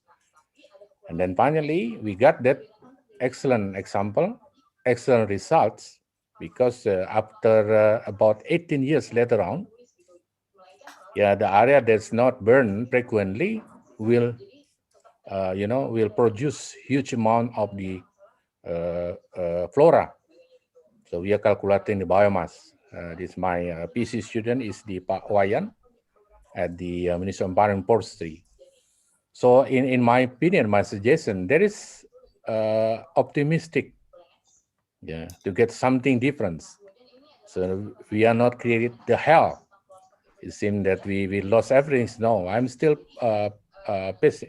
optimist, yeah, because we have based on this research, yeah, so that the if you make it frequently, yeah, without any touch, I mean, like we have the experience also with the case in the Bukit Suharto, yeah, when there's been destroyed and disturbed by something, but the other solution, there must be some of human intervention to grow up the forest there. And also the case of peat, because in my opinion, it's not all the peat of Indonesia is totally burned and totally destroyed. No, there's still. What we are doing now is how to reduce it with the the excellent activities. This is the reason why, for instance, why the Indonesian government established Badan Restorasi Gambut in 2016, and then continue again with the Badan Restorasi Gambut and Mangrove at 2016 at December. Why? Because they have a possibility to reduce the greenhouse gas emissions, to keep the maintain the pit it being destroyed, to grow up. Of course, it takes time because the pit grow up is very late, for instance. So of course, based on our research, there is possibility of it. And then, if you are like to calculating the economic, there is also publication. We did it in Jambi. How much money spent, and then how much the budget you will provide to recover again. Even cannot return again as the originals. So there is possibility, what we call the pemulihan restorasi, but that still takes time. But please remember, do not again destroy or replied at the same work or the same places, because your pit will never work. This is the reason also when I asked to the judge, when they make decision, please, for the burn area, do not let the activities on there, because you can do nothing. Let it the natural working on it, because you still ask them to working on the burn area, then forget it about the restorations. So again, Pak Moderator, I still optimist, yeah, for the pit area that is not totally burned. Yeah, our working is to reduce, or prevent for high speed of it. I think there is a possibility in it. Otherwise, why Indonesian government established BRG and then continue with BRG and mangrove? There is a reason because of it. Then we are happy now because our research conducted by our team from US, that finally said that I also include in the papers made, the published in Q1 already. Yeah, they saw that there is possibility to work in. Of course, maybe the burn area there is not, very worse, because if you got nothing left, then you cannot grow up your pit. Of course, to Pak Nyoman, yeah, there is what's a research on it. We publish it, and then maybe we can share it. For instance, like experience on the Peatland, and also in the others, like from calculation. We have also the regulation from Ministry of Environment that until use now, in order to calculate how much money should be prepared or restored, and how many years hopefully this will return, especially on the function, not the original pit itself. Because if your pit's now been burned, for instance, in the depth of 10 centimeters, and then there is no restoration, then will be subsidence. Because maybe 10 years after, your depth, your pit depth may be increased. For instance, like in 2014, just 10 centimeters. So maybe next several years, maybe your pit burn depth will be around 60. Then you lost nothing. So it means this is very important on how you manage your land in order to protect and reduce the subsidence there, and also link with the reduced greenhouse gases. I think that's my answer, Pak Moderator. Thank you. Okay, thank you, Professor Bambang. It takes time to recover if they burn the peatland. This interesting question. We move to Bapak Nyoman Suryadiputra from Sigit Waluyo from West Kalimantan Province. It is known that in 2021, the government of Indonesia decided not to continue the cooperations. I think this is LOI, a letter of intent, in implementing REDD with the government of Norway. On the other hand, in West Kalimantan province also has peatlands that are vulnerable to the occur of forest and land fires. What are the short-term and medium-term solutions to overcome this problem? Because to handle forest and peatland fire requires a very large cost. Please, Mr. Nyoman, you can respond. Okay, Pak. So I've just seen this question here. Actually, as I mentioned, actually in bahasa. Bahasanya ya. Bahasa, yes. Okay, I will combine in English and bahasa. Jadi begini, Pak. Kebetulan saya diminta oleh pemerintah Kalimantan Timur dan Kaltara bulan Juli kemarin itu untuk membuat pelatihan kepada pemerintah daerah ya. Jadi ya berbagai isu yang kita bahas diantaranya juga terkait dengan RPPEG dan sebagainya.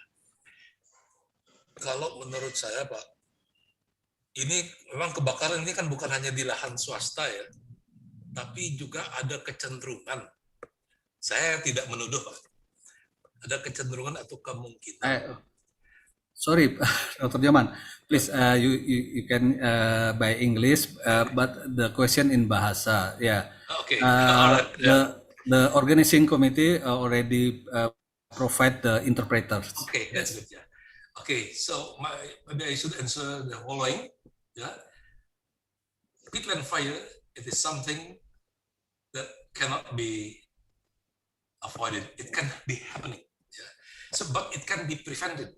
But again, if we would like to prevent the peatland fire, it must be conducted hand in hand comprehensively. Yeah. So let's put this way. If we have a private sector,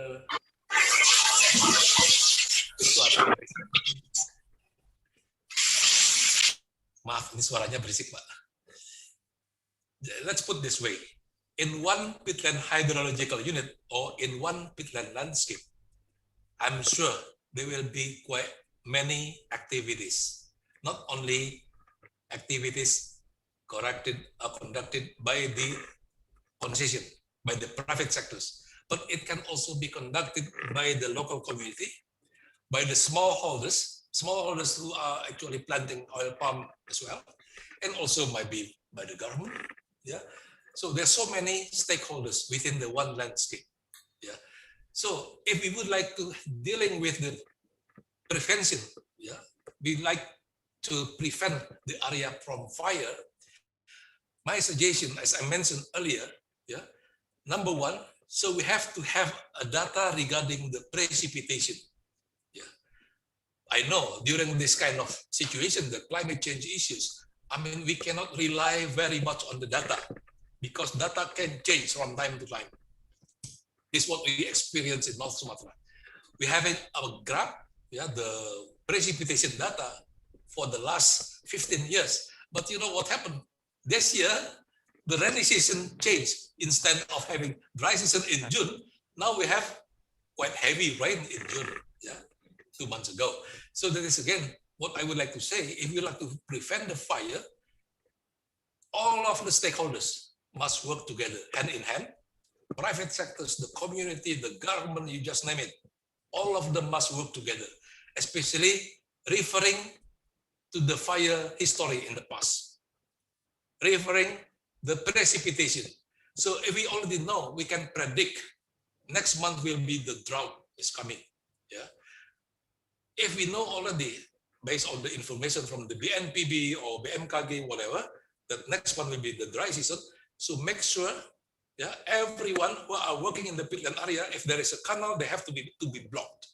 Yeah. If there is a canal, even though already blocked, yeah, already dammed, the spillway, as I showed in my presentation, it should be blocked.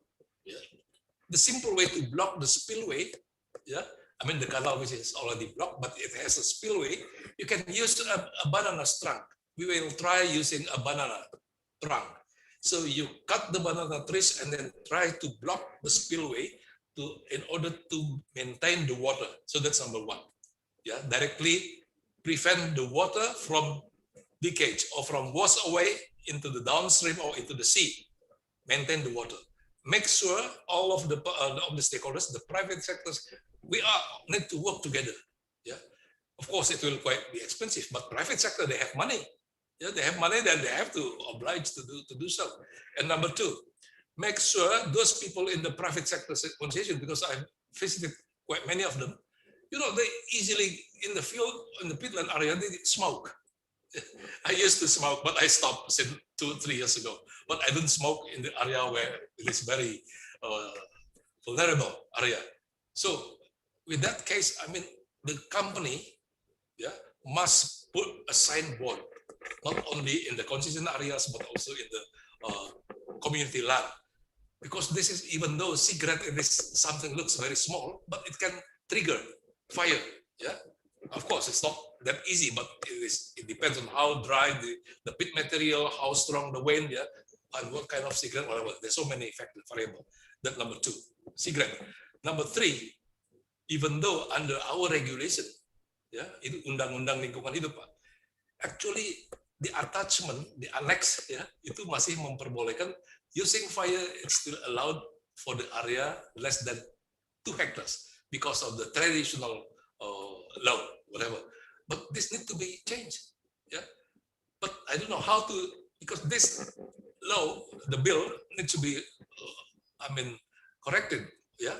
So even though you are creating fire less than 1 square meter in the peatland area, but if it is during the dry season, it will be easily to blown by the wind, and then the small fire create a big fires. Maybe I could share with you in the US, because the US also have a big amount of peatland. What I understood, that if there are people who would like to burn the peatland, they have to have a consultation with the local authority, consultation with the local BMKG, whatever, yeah. So they have to be aware, not only the one who will lit the fire, but also the municipality, yeah, the authority, and the surrounding people must be also informed.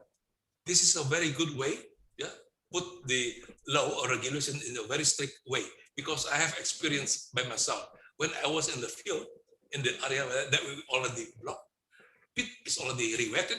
You know what happened? Let's say about 100 meters from our project site, there was a farmer. They burned the straws, yeah, the garbage from the agricultural land, and then suddenly there were a very strong wind, and then the embers, yeah, the embers blown by the wind, and then go into our project site. Luckily, because our site already re-wetted, because we blocked the canal, and then the fire cannot be spread over. But you know what happened? When, even though the theory regarding the underground fire because of the pit, you cannot see easily, but these embers who are flown because of the very strong wind, you cannot predict where these embers will drop and then will burn the area, because it depends on how strong the wind is blowing. So this is again my last message. Prevention, it is much, much more important than fire extinguishing. You know why? Because once the fire already lit up, yeah, it is very difficult to put out. Yeah. My experience in North Sumatra, because we are working in the village area and we are surrounded by the concession oil palm companies. You know what happened when our project site were burnt, yeah, and then the private sector, the private company, they don't really want to participate. But when the fire very come closer to their area, it was, if I'm not mistaken, 100 meters from their concession boundary, they start too busy to prepare the water tank, I mean the truck, ya, itu yang nampung air, Pak. Mereka udah siap baik.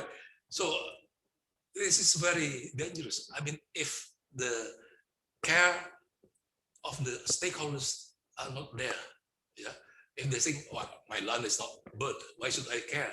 So that is very dangerous, because fire cannot be predict where the fire will go. So that's all my answer. Thank you. Okay, thank you. I want to add something, Pak Moderator. please, I think because this is my specialization on forest fires, and then I will give some comments. Yeah. The first one, and I also just returned from Pontianak, because yesterday we have training with the BBBD, and I spent also many years in West Kalimantan, and we investigate several companies also in Ketapang and Suez, and last year's the governors also sued the oil palm company because of they don't agree because of fires there. The first one regarding the RDT, in my opinion, this is my private opinion, that it's better not to depend on other countries when you would like to solve your problems, because this is our country's problems. I have complaints when fire in 97 and 98, when several expert comes, and then I told them that, hey guys, you are excellent in your expertise, and then but now the fire in Indonesia is still working. So you know what they complain? What they said? Hey Bambang, your fire problem is your country's problem. It's not our problems. So it's in my opinion, it's depend on our own money. Second one, do not make any generalizations. I am sorry to say, Pak Nyoman, do not make any generalization. You should make it through the what they call it scientific evidence. I am afraid that everybody will hear you and then bring the case. Hey, the virus come from this one, like Pak Nyoman said. This is many times I challenge in this quotes. And then they said that, oh, this is because of this. No. And finally, I recognize it's liars because using the Sentinel, even we use the others, finally knows the virus come from the sites. They said, oh, this is jump iron. It's not so easy like that. So according to the law, you should make it through the scientific evidence. Okay. And the third ones, every company, they have strictly regulation they should obey. You see, since the beginning, what they call is the preventions, and then the second one is the when you fail to the prevention and what you're doing after that. But the question is how this role is working in the ground. Because now we are working for several companies not being the courts. Finally, they do not use the things. So even they said that they have a fire tower. When we saw to the ground, we are working with the team. That is nothing. For instance, like they should prepare like 10 or 15, but only 1 or 2. This is not right. So I recommend yesterday when I have training with the PBBD, I said that you should conduct what they call is audit compliance. We experienced in 2014 under UKP4 that finally we got the 17 companies working on oil palm, working on forestry, working in this never work because the value of them just 50 or maybe less. So it means that we cannot depend on their statement. We are working on what they are doing in the ground. So they have regulation. They depend on how the people who working for monitoring working. Okay, and the third one regarding the local peoples. Yeah, I think the originality the government obey because the real local peoples, what they call masyarakat tradisional adat, they know how to starting the fires. I send my master to conduct research to monitor this one. You see, if you are dealing directly with what they call is the real masyarakat adat tradisional, even they don't come, won't come to the land just maybe in front of their house because they said there is not my land. Yeah, we are not permitted to go that land. But recently, we finally recognized that many of them claim as masyarakat actually is not masyarakat adat or tradisional.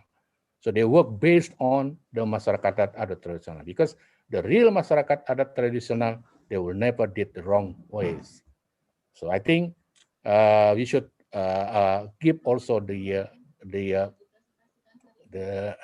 place for this masyarakat adat tradisional because this is part of the religion to work in this. But the problem is many people by the name of masyarakat adat tradisional then using fires, it seems look like they are real, but unfortunately not.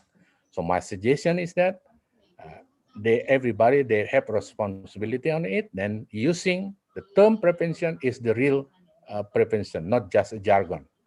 You see, because and then everybody should work together. Yeah, because like I saw you before, in Kuburaya, they're already working on it. And then in even the local people, yeah, they working on it in Mampawa, etc. Many. Even now, my master student is working also in West Kalimantan. They investigate to check because the Kepala Desa said that it's better not to burn it, but to planting what they call is talas ungu, because they can produce 15 million rupiah per month from that area only from talas ungu. So we should, encourage the people to do like that, because from there, then they finally recognize that if our land is burned, then we got nothing, we lost. So it's better to keep it. So I think that's all I would like to add. Thank you, Pak Dekan. Okay, thank you, Professor Bambang. The time for discussions is already over. and we have a closing statement from the presenters. Please, Bapak Nyoman Suryadi Putra, you have deliver your closing statement in this webinars. Okay, thank you, Pak. First of all, I would like to thank very much to the participants who are coming from different countries, and also colleagues from Indonesia, for being patient, staying until at the end of this session. My last message actually, be careful with peatland. Peatland is a very fragile ecosystem. Once we disturb, it will be very difficult to recover, to be restored. Thank you, Pak. Okay, thank you from Professor Bambang. Okay, thank you very much. First one, I think this is a good webinar. Yeah, we start with the challenge regarding the pit, something like that. So thank you very much for the participant who joined this one, and also to the steering committee and also the director of Biotrop. And the last, my message is that please don't play the game, because when you start using fires on peatland, and then you will find it will be harmful and very dangerous. But we still have a challenge to optimists to maintain our peatland, if we are working together. Thank you very much. Thank you, Professor Bambang. It is a great discussion. Not all of the question can be responded in the limited time. The organizing committee will deliver to the presenters and can respond in written. And for these webinars, we have some notes that from Mr. Nyoman. The strategies to manage peatland ecosystem already been developed, and then we must commitment to always maintain adequate water availability on peatlands, prevent fires, not build new canals, and or deepen existing canal. Peatland restorations can include rewetting, vegetation rehabilitations, and community revitalizations. And from second presenters, we have some point that peat fire is serious fires that is very difficult to manage and produce large amount of gas GHG. Emissions and other environmental destructions, including flora and fauna. As peatland in originally wet, then it should be returned back to its originally and do not let it dry. This is some point that we have learned from two speakers. Thank you very much for participating in today's webinar. We hope that to see you again in the next time. Thank you. I'm sorry if during this discussion we have some obstacle and some problem with the connections. Thank you. Assalamualaikum warahmatullahi wabarakatuh. The times is to the organizing committee. Thank you for times. Thank you, Mr. Moderator. The Honorable Director of Simeo Biotrop, the Deputy Director on Administration of Simeo Biotrop, Representative Head of Bureau of Cooperation and Public Relations, Ministry of Education and Culture, resource persons, managers and supervisors of department, affiliate scientists, and research assistants, distinguished guests, ladies and gentlemen. Not feel the time is advancing, so we are at the end of the event. Now may we invite Mr. Dr. Zulhamsyah Imran as Director of Simeo Biotrop to deliver closing remarks and officially close the regional webinar for today.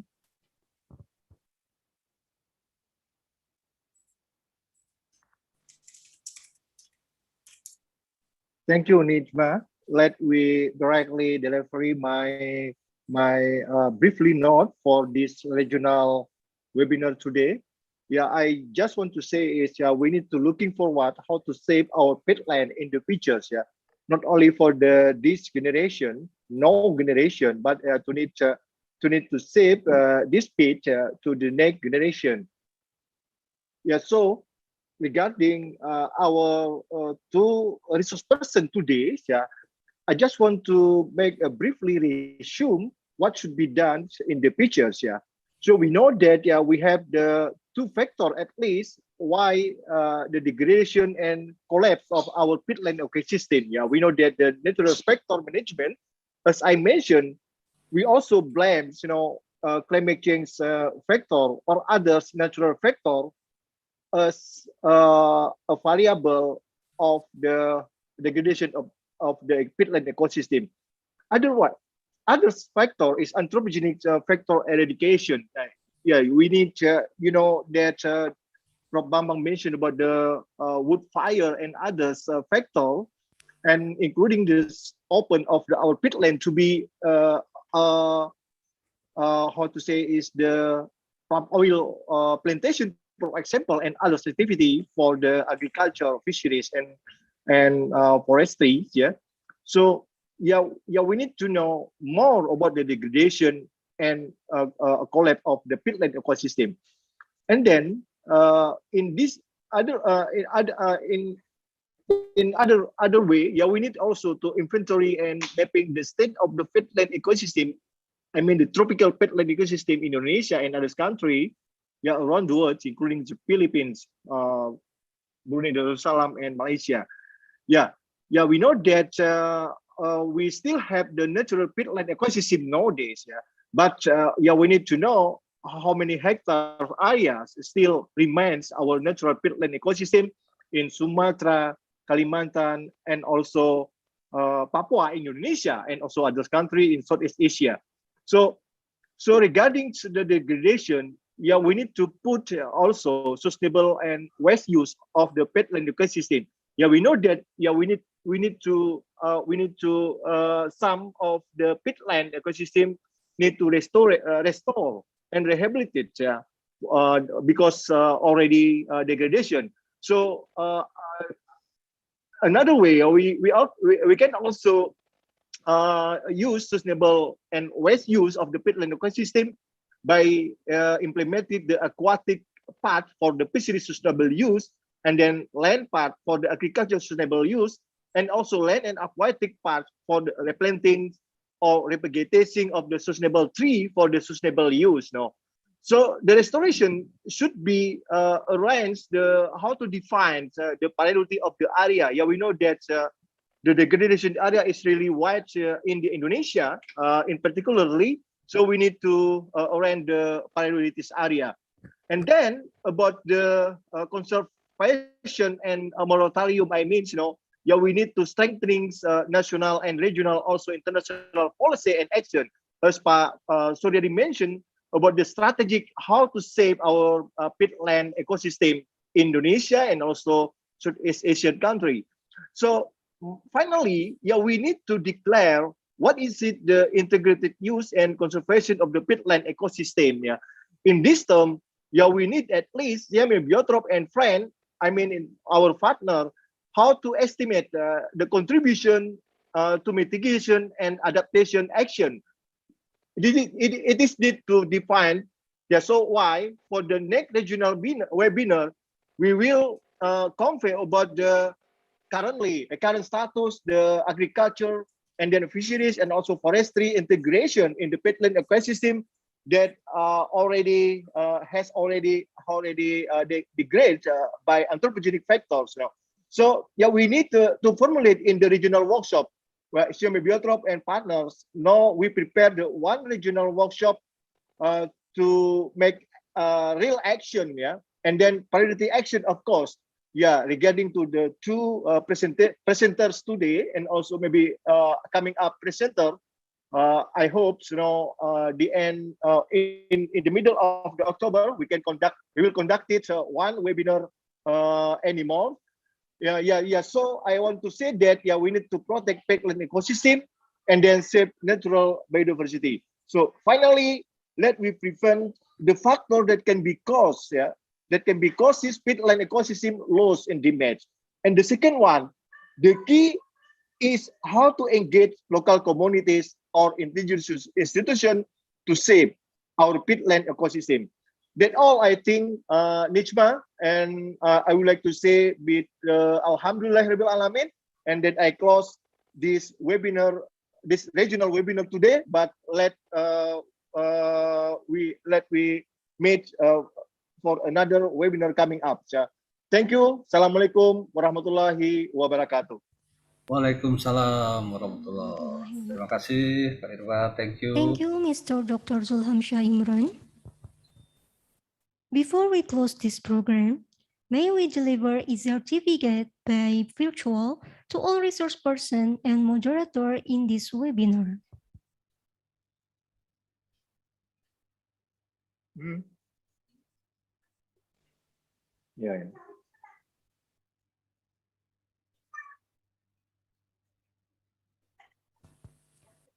For the first certificate will be given to Mr. Professor Dr. Insinyur Bambang Heroes Raharjo. As Faculty of Forestry and expert staff of Peat and Mangrove Restoration Agency. And the second certificate will be given to Mr. Insinyur INN Suryajiputra as Associate Expert of Biotrop and BRGM and Senior Advisor to YLBA. And the last certificate will be given to Mr. Dr. Insinyur Nareswara Nugroho, Master of Science, as a Dean of Faculty of Forestry and Environment in IPB University. Give applause to all resource person and moderator. Thank you. Thank you. Time is the longest distance between two places. Therefore, use the possible time to get closer to Allah Subhanahu wa Ta'ala as the creator and fellow living beings. Let's preserve our ecosystem for a better life. Finally, that is the regional webinar, What Does the Peatland Ecosystem Face in the Future? We hope that what is conveyed by all speakers will be useful knowledge for us. We apologize for any shortcomings during the webinar. See you again in the next program of Simeo Biotrop. Thank you for your participation. Stay healthy, stay safe, and stay keep our attitudes. Wassalamualaikum warahmatullahi wabarakatuh.